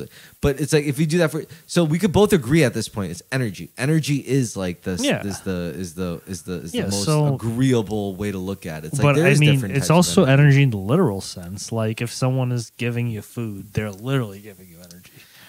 Yeah. Also, if like you have no energy, you literally don't have. You can't get more food. You can't get more money. You can't get more resources. Exactly. Energy is the most important thing. I mean, also, if you play those video games like the 4X expansion, extermination, exploration, whatever. 4X or 3X, I don't know. Yeah. If you play those games, energy is literally the base resource. Like, sure. It's the most basic, because it's true. With no energy, you have nothing. You have fuck all. Yeah, but so, that's what I'm saying. Like, if you're going in, like, the traditional relationship thing. Your bitch should give you energy. Literally, though. Like... No, well, it's both, right? Your man should give you energy. It's both. Like, you know, the woman, like, provides for you and, like, fuels you up. You go out there, you get stuff, you bring it back. She transmutes it into fuel for you. Like... Well, yeah. And so this kind of puts into perspective, like, entropy. It's like, why is entropy even a thing? Because it's nothing to do with really the law of, like, everything outside of our control. It's just how we behave. Right. That's what creates entropy. Like... Honestly, I mean that too, yeah. But I'm just saying, I feel like a lot of people get into a relationship, right, and they only take or they only give, right? That's not exactly the point. It's more like a bootstrap thing. If I was in a relationship, I would want to do what I can to keep myself like healthy. So sure, I would think both people would want to both do what they can to keep each other healthy. I know, but I can't like force anyone to do their thing. All I could do is just force myself to do my thing. Well, that's why it's difficult to be in relationships, right? Yeah, but if everyone can acknowledge that and say like I can only force myself to be my own thing, then they'd understand they're more in control of their reality than they. But I do think there's like a level of encouragement, right? Like some people are like, oh, I'm gonna get fit for the girl. There's only one way to like I'm gonna get fit for the guy. There's only one way to no. I care more about encouraging other people. So the only way to encourage other people is to do it myself, is to embody it myself, is to show the benefits from myself. I can't force anyone. I can't rely on anyone else to do it. I have to do it for me so that like, you know, I could gain the benefits and then people could see it's like, how did you do that? And it's like, this is what I did. Yeah. That's what I really want is like, you know, because I want them to do it. But if I could do it for myself, they can't argue that, you know, because like try it. I did this, and if that doesn't work for you, then we'll swap notes and we'll try to refine a process that's more universally applicable. Yeah. That's the whole point of all this, right? Well, yeah, leading by example, I think works better than just telling people. You have to. It's pivotal. I believe in that more than anything. That's fair. Like I don't want to subscribe to anything unless I'm willing to go balls deep and like subscribe to it myself and like let's try it out. You know, like it's like going across like exotic dishes and it's like I'm the first one to like I'll try it. And it's like whether it's some disgusting shit, I'll try it. You know, like I will try it. I agree with that. Well, I don't think like I don't know how much I live. I don't think everyone should do it. I don't think everyone should do it, but I'm willing to be that person to do it. I'm willing because I think I have faith. I'm willing to do that. I mean, some things I wouldn't do it. Like if it's like a very sketchy looking berry that kind of looks very sinister, vaguely, I'm like, I'm not eating that, you know. But if it's like, it doesn't have to be food. It's more like lifestyle shit. Oh yeah, ultimately that's what it's reflecting. Yeah. Ultimately, it's, are you willing to not jerk off? Like really? Like yes, I'm willing to try it. Like, well, I mean, I feel like something like jerking off is a tricky one because you know it's not something that's apparently visible. Yeah. Right. Like you don't know if someone's jerking off. Also, it's also like you could assume. Also, it's not. I also realize like, look, I never had this experience myself, but when I think of like all the really rapey cases of sexual assault, I'm like, yeah. I mean, those guys. But then again, it's like I'm thinking like, I don't know. I actually have no idea. I just feel like being more hooked on the idea of ejaculating and jerking off and constantly like I feel like those are the guys who'd be more likely to do sexual violence compared to the guys who are like no. Like first of all, they're struggling just not touching themselves. So like they're probably the thing about touching other people without even them wanting to is probably far from their psyche. Just literally do not know. It's hard for me to say. I mean, that's what I'm saying. I'll try. That's why I wanted to just try it out because it's hard. It was hard for me to say. So I was like, let's just do it. Let's just see what happens. Because who am I hurting by not? This is why I laugh at people who are against like no, not for like they adamantly shit on people who like don't jerk off. I'm like, how damaged do you have to be to actively antagonize people who you know who gets hurt by you not jerking off? Nobody. People who benefit from you jerking off. I said that too myself. I was like, yeah, if you don't jerk off for like the right people, and it's true though because there are people who benefit from that. And Indeed. They're not good people. No, they keep you complacent. Yeah, they're not good people. I don't believe. I don't like placing my. I don't believe in simping too because I think more often than not. Simping, like we're not simping to Virgin Marys. We're simping to like Jezebels. Like, you know, it's like I am like I think simping is not like I think not simping at all is a bad thing. I think you got to simp a little bit. There's a level. It's called worship. That's what we used to call it. It's worship. Well, regardless of what you call it, I'm saying like I do think like you want to treat your partner as special and sacred. I think that's important. You want to treasure them. Yeah. But simping's a bad word. I hate this word simping. Well, you got to abolish it. I mean, to me, that's more like, the nice guy discourse than the actions themselves. Right? Like, because... First of all, I'm sorry to interrupt you. This stuff is frustrating because it's strong, but just not strong enough. So it's like... Yeah, I feel you. It's great, though. I love shochu. Yeah. Anyway, what were you saying? No, like, it used to be like nice guy discourse, right? Where like, but is a nice guy a simp, right? No, a nice guy's not a simp. Right. That's the interesting thing. Yeah. So they kind of like moved the ontology. Yeah, a nice guy's more predatory than a simp, supposedly. Well, I mean, are we talking like true nice guy or fake nice guy? No, we're talking about the fake nice guy. That's what most nice guys are known for. Right, but I also think there are true nice guys, and I think they fuck up too. Just I think true nice guys are more white pill douchebags. Well, blue pilled, you mean? No, white pilled. Blue pilled are pretty nasty in their own way. No, blue pill is like I'm just gonna do everything. Like Seth Rogen is a piece of work, and he's a blue pill. Seth Rogen to me is the iconic blue pill man. No, like the problem with a lot of like abusive blue pilled people is that they like that's kind of like a shadow self thing, right? Yeah. And I think blue pill is a very shadowy. So is red pill. I think red pill shadow self is simping. I argue. Yeah. Right? Like they try to be like these alpha, like, oh, like I can't let these hoes control me. Secretly they have get the bag. And then like, they indulge in like, like totally simping. But I think the problem is to demonize indulging. Like as a semen retainer, I would never walk away from a good lay ever. Like okay. I don't care if I'm 2 days in from retaining. I don't care if I'm 200 days. If you give me good pussy, I'm gonna take it. Weak. Like, do you think so? Do you really think do you think I'm wrong for that? I honestly have no idea. All I'm saying is like, look, as a semen retainer, I don't care about fucking. I just want to jerk off and look at porn. That's it. That's all I want to do. I just want to not jack off. But if there's a good woman that comes along and is willing to like let me dump my load in that fucking hold on. Then what's your take on like paying for it? Like prostitution? I don't know. That's a tricky thing. Exactly. That's why I'm asking. I mean,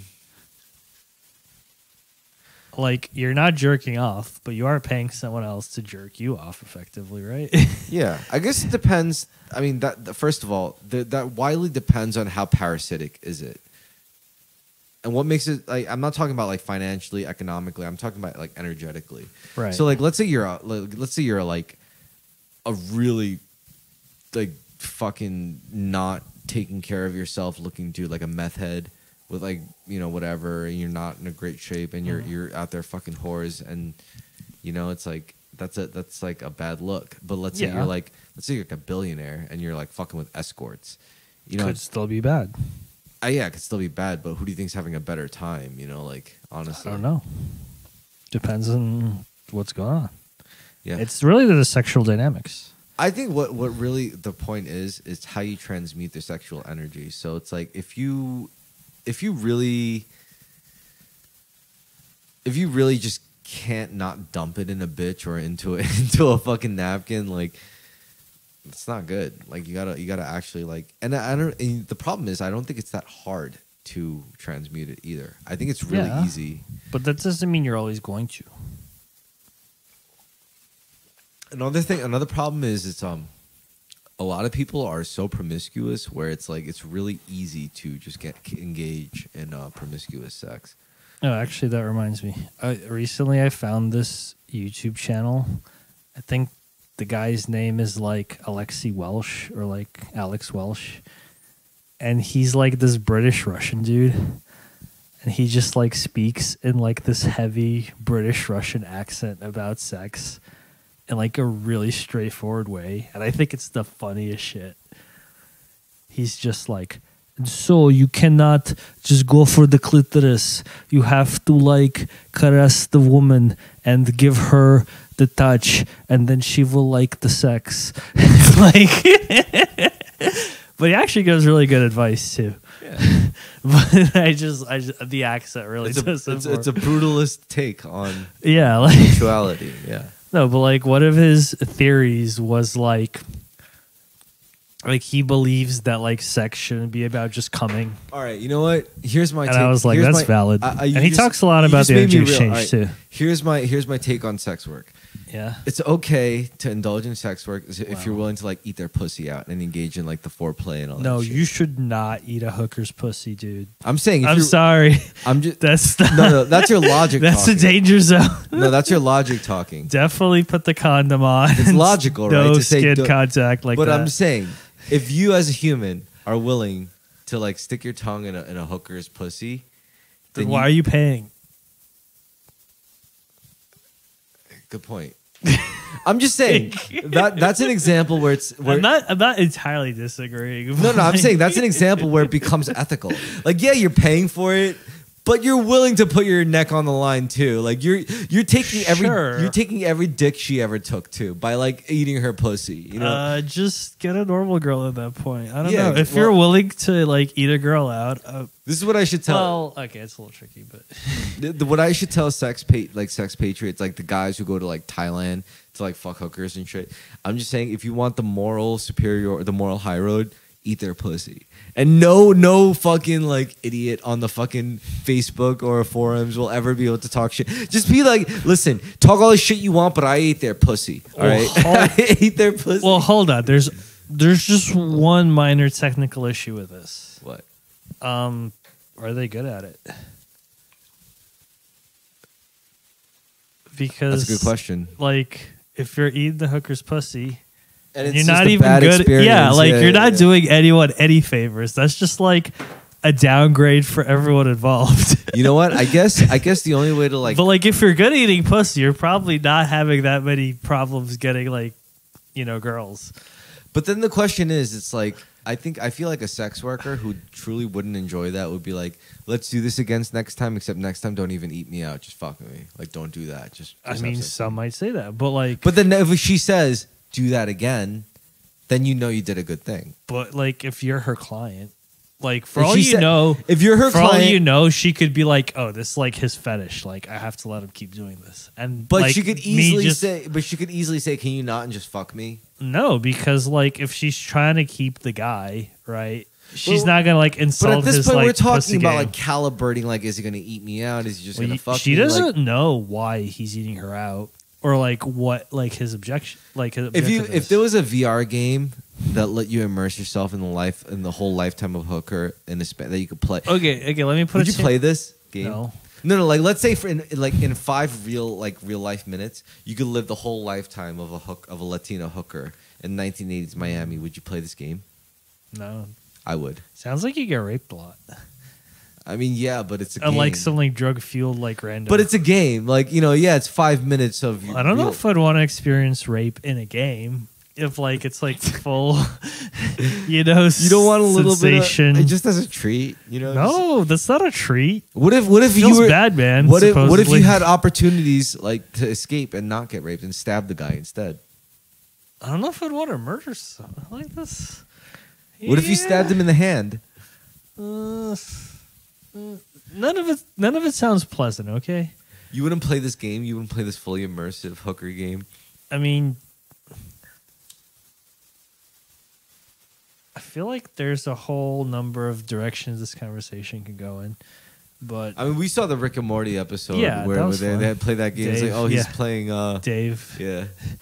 No, but I want to move it back slightly to the fuck were we talking about? Sex workers. Oh yeah, like if you're good at eating pussy, like you're probably not gonna have trouble getting women. How do you know you're good at eating pussy? No, that wasn't what I was trying to say. What I was trying to say was, if you're a sex worker and some dude volunteers to eat your pussy, you don't know if they're trying to do it for your benefit. You could say no. No, but I'm saying like even if they claim they're doing it for your benefit, you don't fully know that they're doing it for your benefit.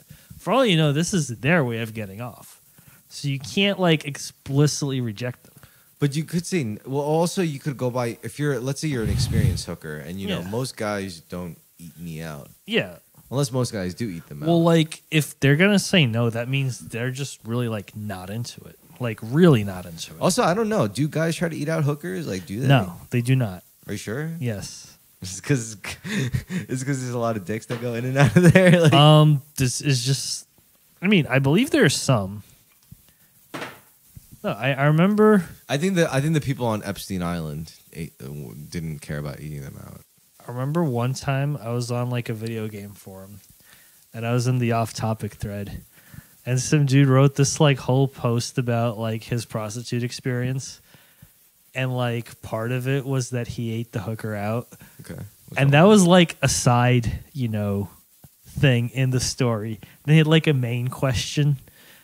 Like as soon as you read those words, you felt a little twang in the back of your tongue. You're like, no, it was like, it was something like, oh, I pay for a prostitute, like we're going at it, like I ate her out, and, like we kept fucking.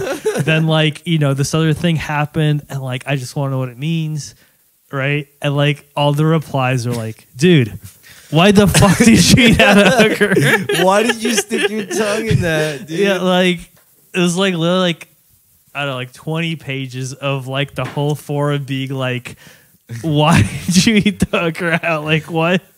And the guy was like, I just wanted to do it. And do you think there was a point where the hooker in her mind was like, why is he eating me out? I don't know. I mean, when I read this, I was like 16. So I had no experience with hookers or eating people out. Honestly, or sex or any of it. Because like what I did is like I've seen a lot of like movies and read a lot of stories and manga about like, like the dude, like True Romance. Sure. Right? That's a good movie. Yeah, okay. Christian Slater and the beautiful bitch that's dead now. I didn't see it, but Brittany Murphy. Yeah. Yeah, it was about like this nerdy video shop worker. Yeah. Who gets approached by a hooker. Mm-hmm. Who was hired by his boss to show him a good time for his birthday. To not tell him that she's a hooker, just to pretend she's a good girl. And then he falls in love. He falls in love. They have sex. But guess what? She falls in love with him too. Oh, no. So this is what happens. She tells him, she's like... Plot twist. So she tells him, I'm a hooker. I was hired by your boss. But the thing is, I actually do like you. Like, I like you a lot. Like, I wasn't just saying those things. I actually do. And you know what he says? What?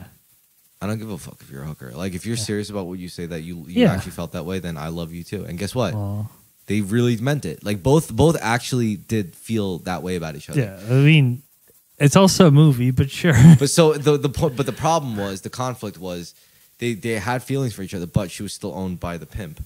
Oh no! So he had to go as a man, like go up to her pimp and be like, "Yo, she's my woman now. I'm making an honest woman out of her. I know she was a hooker. I don't care." Yeah. Blah blah blah. Gets bitch slapped? No, he was about to get bitch slapped, but a freak accident occurs where it ends up where like that had nothing to do with him, but a shootout happens. Pimp ends up dead. He ends up with a suitcase full of money that's not his. Oh, and then we go No Country for Old Men. Yeah, something like that. But except he doesn't die. Okay. So yeah. Spoiler alert. I like that movie a lot. I like that movie a lot because, to me, as fucked up and fantastical as it sounds, that movie represents what a healthy relationship looks like. I don't know if that's true, but okay. No, think about it. They were both honest about each other, like what they did, like ultimately. Like, yeah, Sure. at first it was even if Well, hold on. Only one of them needed to be honest. I feel like the other person is just a normal person. No, the other person ended up killing someone. Who? Not the pimp? No, the boy. He ended up killing I think he ended up killing the pimp. You said he didn't. No, he killed the pimp, but he didn't know about the money. The money had nothing to do with him. He just saw the money and he was like, "Oh fuck, what the fuck is this?" Wait, so he did kill the pimp? Because you said it was a freak accident that killed the pimp. No, it was a freak situation. You know, like Okay. no, it was a freak situation because is a freak situation in which he got to kill the pimp. No, it was a freak situation where he killed the pimp and there was like a bunch of money involved. The money was the freak incident. The money is what tied him into the money. Because as soon as he killed the pimp, he came into contact with the money. He was like, "What the fuck?" Right. So he just took the money. I wouldn't take the money. But he didn't want to kill the pimp. He just wanted to tell the pimp that she's my woman now. Yeah, good luck with that. Yeah, exactly. You got to see the movie. It's a good movie. Okay. I mean, I am a Christian Slater fan, though I did not like Mr. Robot. Yeah, no. True Romance was a fucking good movie. Again, good example of an actual healthy relationship, in my opinion. Do you eat fast food? Not really, no. Damn, you don't like fast food? I like Popeyes, I guess. You like Popeyes? That's about it. Oh, my God. I mean, okay, does like a BLT from a deli count as fast food? No. Then no. You like White Castle? Yeah, but I haven't had it in like 5 years at this point. Oh, anyway. I'd be down. Yeah. You don't even know what you're signing up for, boy. You don't even know what I know. Bro, About White Castle? Back in the day, we got like mad Crave cases. Yeah, Crave cases are the best. Just fucking kill that shit. I like cases. I like the crates, too. Yo, my friend fucking fucked me up with this. He was like, "What's the most amount of burgers you could eat in like a sitting? Like, let's say you go to a restaurant. 100 burgers. No, I'm saying, let's say you go to a restaurant, right, and you order a burger. What's the most burgers you'll ever order? 1. Yeah, but like, what's the most you could eat? Like 2, probably, right? Like, what do you order 2? Yeah. Then what's the most White Castle burgers you could eat? Like 100. Right? It's like, I was like, no, stop. That's fucked up. He did it. He got 100 White Castle burgers. Yeah, I'm like, that's probably more than like 6 regular burgers. Yo, if you think about it. If you got 10 people, all 10 people have to just eat 10 burgers, you can do this. No, obviously, but I'm saying like 10 burgers is probably like 2.5 burgers. Yeah. Like, you never order 2.5 burgers. No, which is so weird. Yo, hold on. I'll be right back. You got to hold the mic down. Okay. Tell a funny joke. Okay. Okay, I'm going to tell the worst joke that I know. Do I want to tell this one? I don't know. Actually, no. I'd rather talk about the Beatles. The Beatles are really good. Oh, did people hear that new the new Beatles song? The whatchamacallit? It's all because of you. Like, honestly, I didn't like it as much when I first heard it, but it kind of grew on me, and I think it's actually really good. Which is annoying because I wasn't like going in trying to like it. I was like, this is like some cynical ploy. They used like AI, and they didn't actually use AI to like write parts or do the vocals. They just used the AI to split the stems, which I think is a pretty valid use of it. I think it came out pretty good. It's not like the greatest Beatles song ever, but I do think it is a Beatles song, and I do think it like holds up as like a good song. Talking about the Beatles? Yeah. Okay, what do you think? You know that new song they released, quote unquote? No. Really? I don't listen to Beatles. No, but like they literally came out with a track in 2023. Well, that's cool. Wait, I saw AI written and shit. No, they said it was using AI, but they only used the AI to split the stems. That's what I was just talking about. Oh. So basically, the story is John Lennon played a demo where he sang and played piano, and they wanted to make it into a real song, but they couldn't separate the piano from the vocals. It wasn't until like now that they had the technology to separate the vocals from the piano, and they used the vocals of John Lennon, like guitar parts from Harrison, and then Ringo and McCartney played like a bunch more tracks, and they made like an actual Beatles song. That's cool. Yeah, and like it's pretty okay. Yeah, but you're not gonna make that many more of those. No, because the guy's dead. Yeah, they're just going off of demos. I'm saying. But what they can do is they can write new songs sung by someone else and overlay and swap that voice with John Lennon's voice. Now. It's not the same. No, it's not. But they can do that. But it's interesting because like it is like it feels like a Beatles song. Like it's not like some bullshit where they're just like putting the Beatles name on it. Like it works out. Yeah. I'm surprised. I didn't think that would work. You know. You know what my plan is musically? What? I'm planning to make a virtual band. Like Gorillaz. Or Hatsune Miku. Yeah, I'm planning to do it all myself, just a group. Yeah. Who's going to be in it? I got to make the characters up. I got to start writing them. Well, for the record, the Gorillaz, Damien Albarn was the musician, but he had like an artist do. Yeah, I need a visual artist to be able to make this. Yeah. So consider. I want Bo to be the singer though, like not. But then it won't be virtual. No, not her as her identity. I want her to do the voice of the singer. Right, but then that's a band with a virtual identity as opposed to a virtual. Well, she could be swapped out. Wow. As long as she does the visuals for it. Wow. It's a good thing she'll never listen this far into the podcast. No, I mean, what? Like, no, I'm joking. Dude, she would love that. She would love to just do the art for like a visual, like someone that represents her, and I would let her. Oh, you mean like if she drew her own avatar? Yeah, and she gets to even pick the voice of her avatar, even.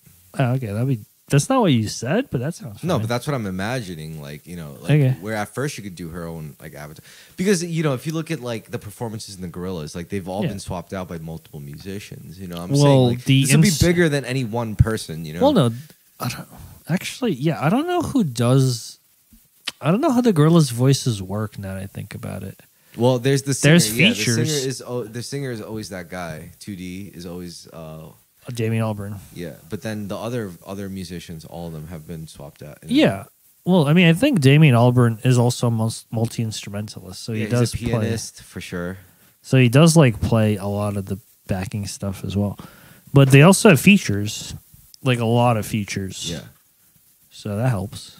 Yeah, and also, like I said, every one of them could be swapped out, like behind the scenes, But like the meta concept of it, like who it is, like on the fictional era, the fictional realm, like it could be anyone. Yeah, would you go to see Gorillaz live? No. Have they played live? Yes. I feel like they have. Yes, many times. You wouldn't go? Actually, I'd check it out. Yeah. Yeah, I feel like it'd be kind of cool. Yeah. I don't know how it'd work, but it'd be kind of cool. I would want to see them in the Vegas sphere. Ooh, no, that's gonna cost you like $3 bajillion. I would still see it. I don't know, man. But they would never even do it. I can't imagine it's worth it. I cannot imagine it's worth that much money. Yeah. Like, I just don't believe that. No, it's true. Like 1.5 grand to see like a concert. I don't know, man. Yeah. I also got to think about like this podcast a little more too. Like if there's one thing like I could proudly say about this podcast is I didn't I didn't try to be funny or like, whatever. I did get it's funny, like every time I get hate from Facebook, you get hate? Yeah, I do get hate. Tell me about your hate. Who hates on you? For what?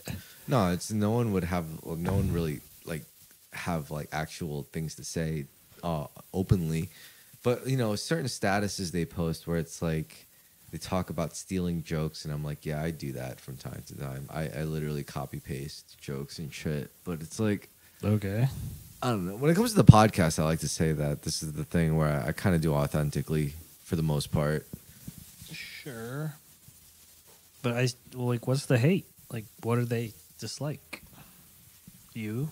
The podcast, the format? I don't think it's me. I think it's because I've also the guests. Do they hate me?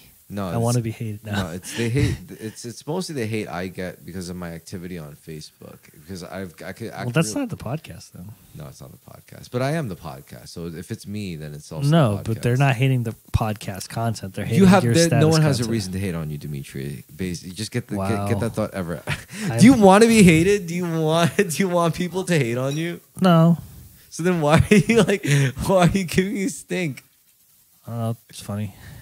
Look, no one hates on you. I don't want to hate. I don't want to hate, but I do want to push the envelope. You know.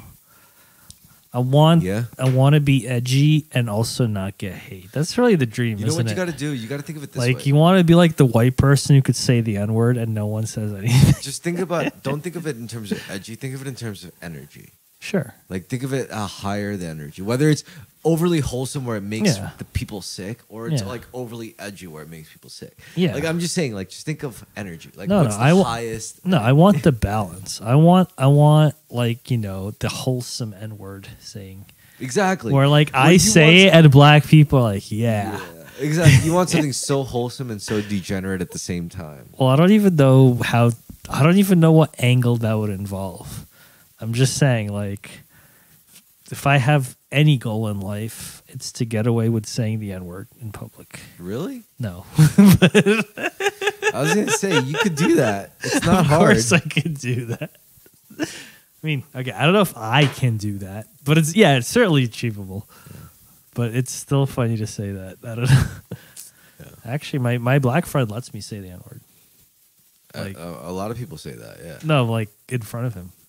Look, I don't even care about saying the N-word. You know what I really like? I like speaking like just the most normal baseline. My idea of the most normal baseline English as I can, and letting people react to that in their own way. And I love it. You know, like because you know how I speak at this point. And all right, how do you mean normal baseline English? Like what? British? Like how would you characterize my way of speaking? Like, do you think I speak like an absolute like? Do I talk like this? No, I don't. I mean, I will say I feel like ever since you started doing the podcast, you got more of like a podcast persona inflection. What does that even mean? It's hard to explain.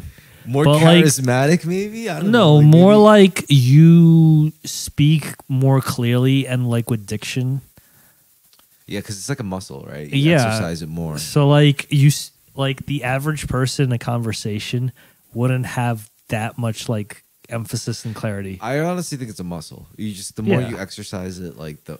But that's not like how an average person talks. But I don't think it's also podcasting. I think what really did it was journaling. Because like whatever it is, I think I experiment the most. I'd say recording yourself on video is probably what does it. Maybe. But I also think journaling really does like affect me a lot. Sure. Like when I'm like sitting there writing words, like I learned how to do a lot of weird mental shit. Usually during moments of journaling.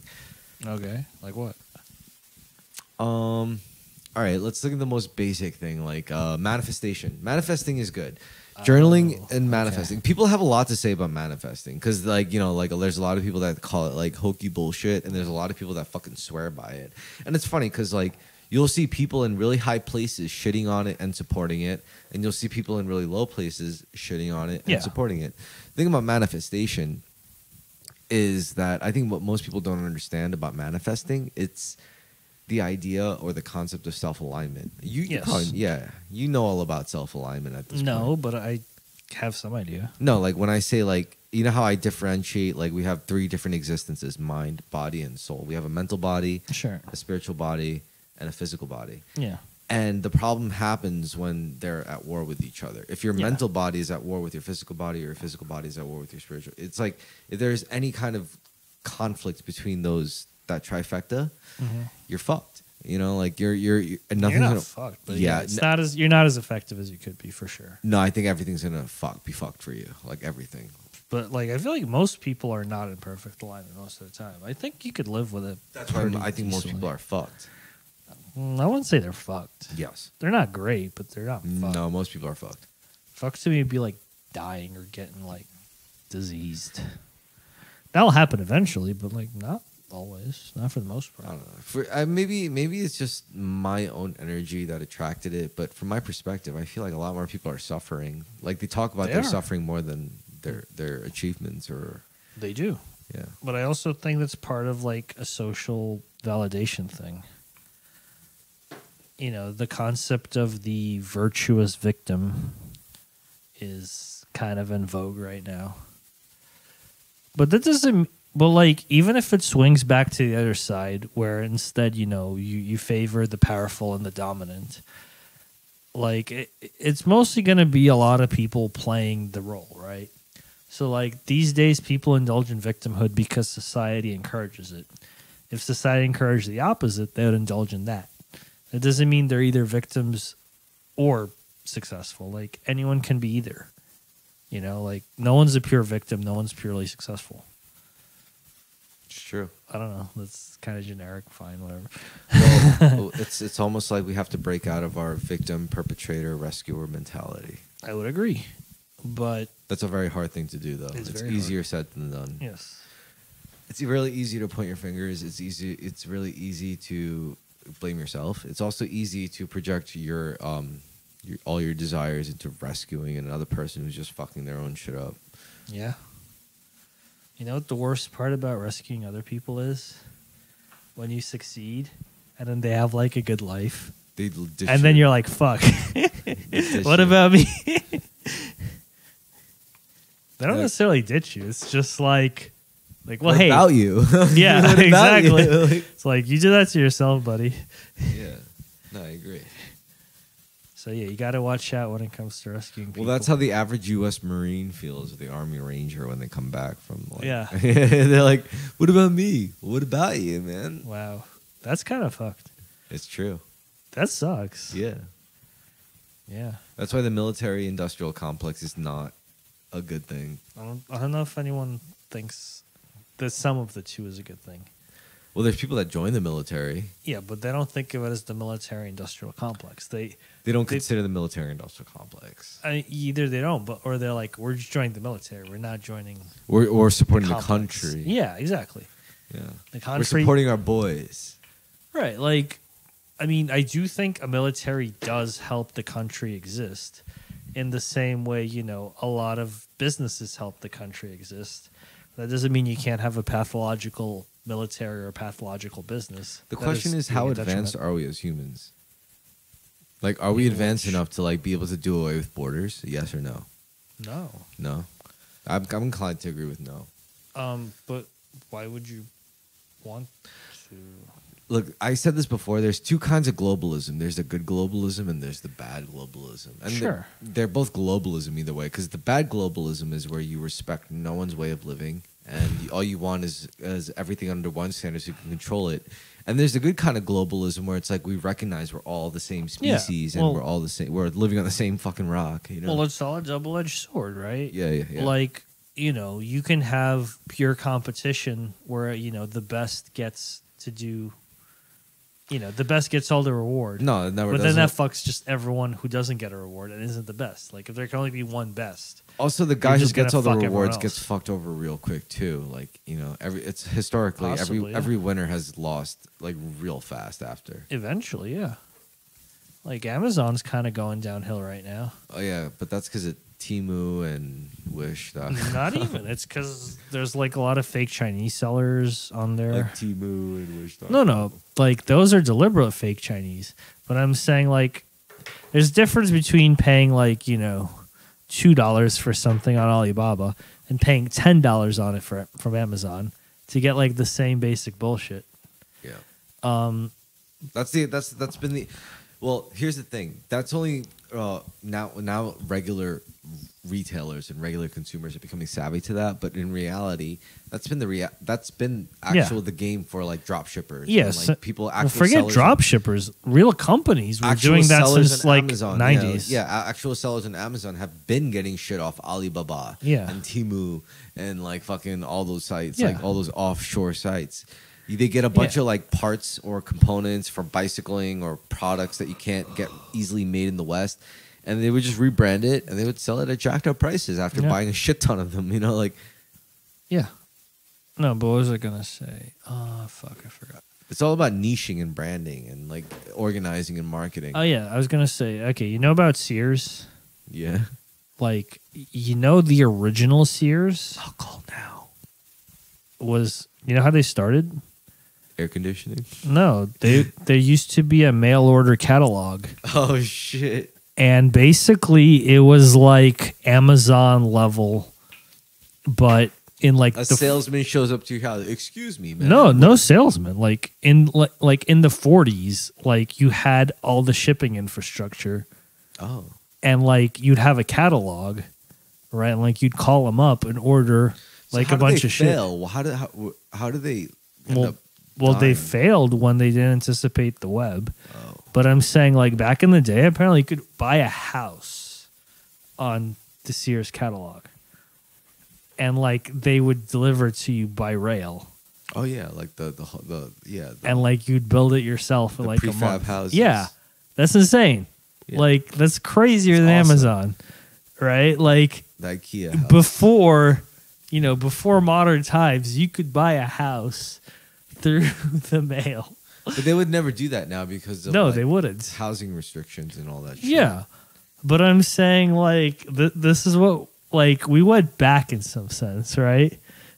Well, because real estate. Like, why can't you buy a house? Do you think real estate is a real thing? I think real estate is one of the most biggest fucking scams ever. It's in the name. It says real. That's what I'm saying. It's part of the scam. Yeah, nothing that's actually real would have real in it, right? Well, I always say quotations, real estate. You know, like, fake estate is more like it. Well, it's just estate. It's yeah. Like, yeah, this is the estate that you claim. Well, right? like, what do you mean? You better have guns. Like, you better have legislation. No, I mean, what do you mean by do you believe in real estate, or what did you just say? I forgot.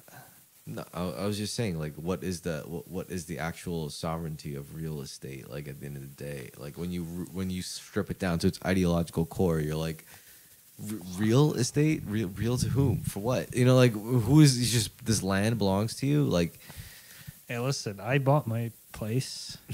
It's good to own land. Yeah, but who is that? Who is that? Even though it's like a single room in a building.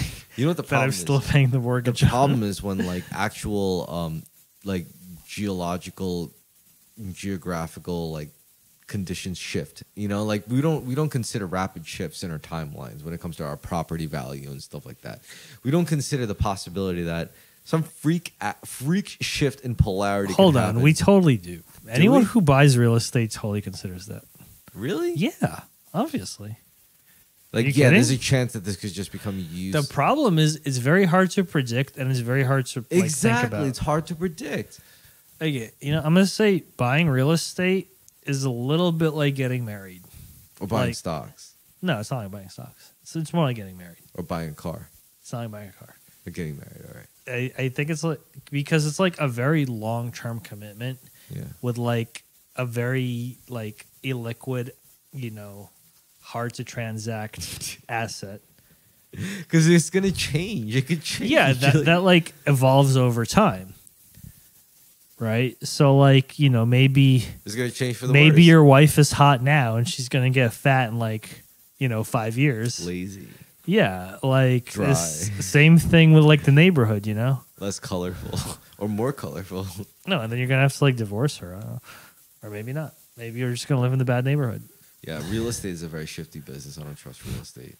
I don't know what trust has to do with it. It's just like, if you're on the upside, you're on the upside. If you're on the downside, you're on the downside. Well, if you own a lot of properties, you own a lot of properties. Yeah, but you can still be on the downside of that. Yeah. If they all get fucked, you're fucked. Yeah.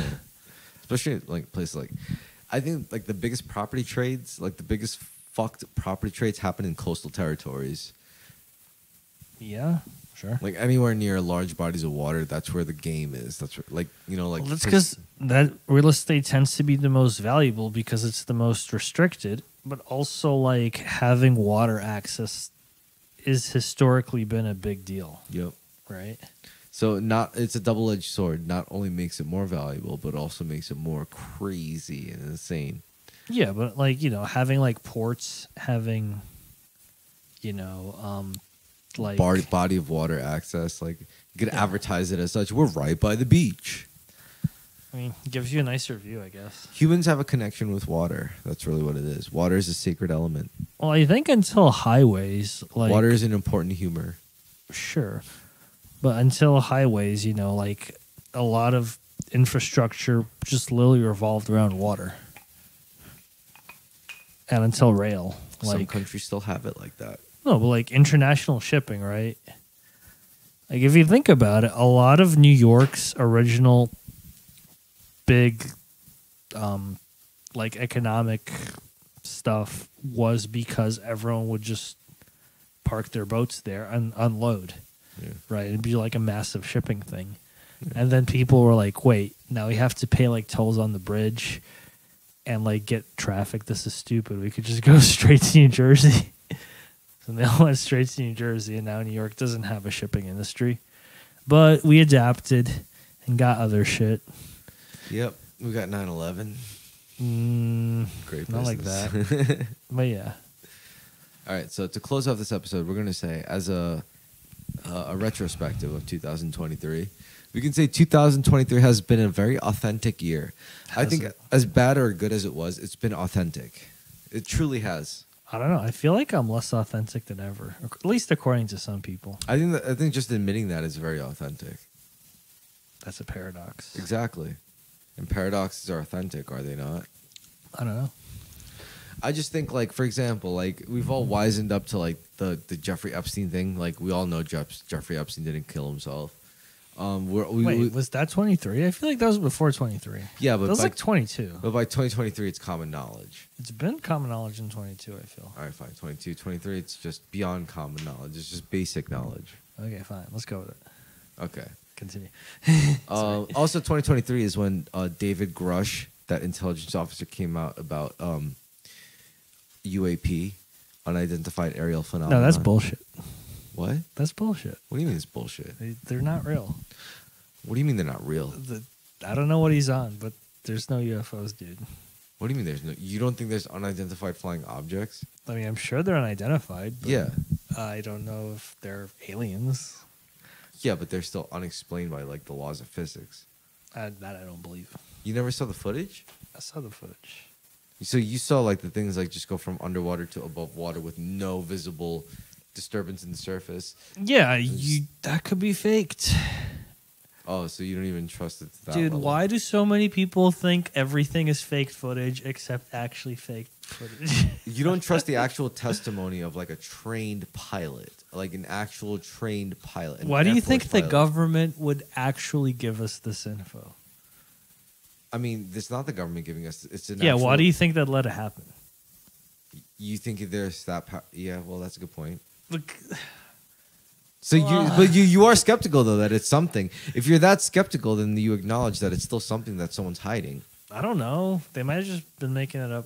I don't fucking know. You know what the problem is? It's either option A, the government's lying to us, or B, the government's lying to us. Like, those are only two options. It's like, I mean, yeah. I'm saying, like, the government doesn't always lie to you. I'm just saying, in the case of the UFO, I don't think it's the case here. And by now, in the case of the UFO shit, yes, that's the case. Either the government's lying to us or the government's lying to us. It's either one or the other.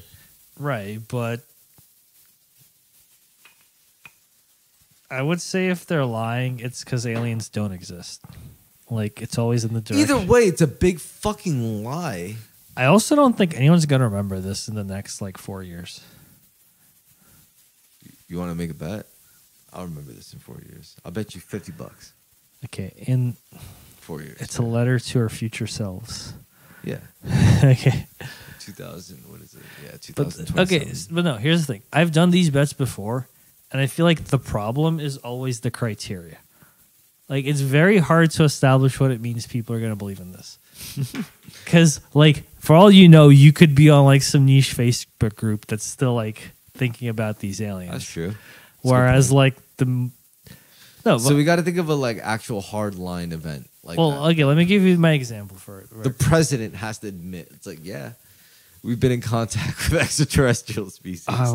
Let me give you an example. Me and my boss bet on whether or not Trump is going to build the wall. Right? He did technically start to. Right. That was the problem. I was like, he didn't build it. He was like, what do you mean? There's And I was like, shit up. Yeah, I was like, There's literal. But what did you expect? The Great Wall of China? I literally expected a full ass fucking wall. No, that was my criteria. What we really meant Like he built some wall we somewhere. meant a metaphysical This wall of laser guidance targets. fucking doesn't. That's what I'm saying. So like, how much wall is wall? So yeah, set the criteria. You're right.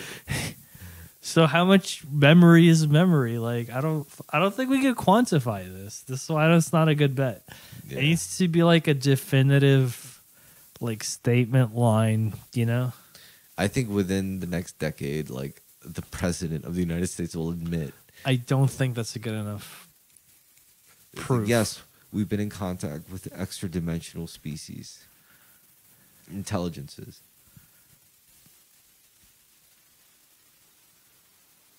I feel like there's still ways this could happen where it'd still be total bullshit. Like they'll spin it. Or like it'll be like some crazy president that's just like not giving a fuck or like saying shit. Yeah, because we already had a Donald Trump. Who's to say we couldn't have like a Marianne Williamson? Right. Yeah.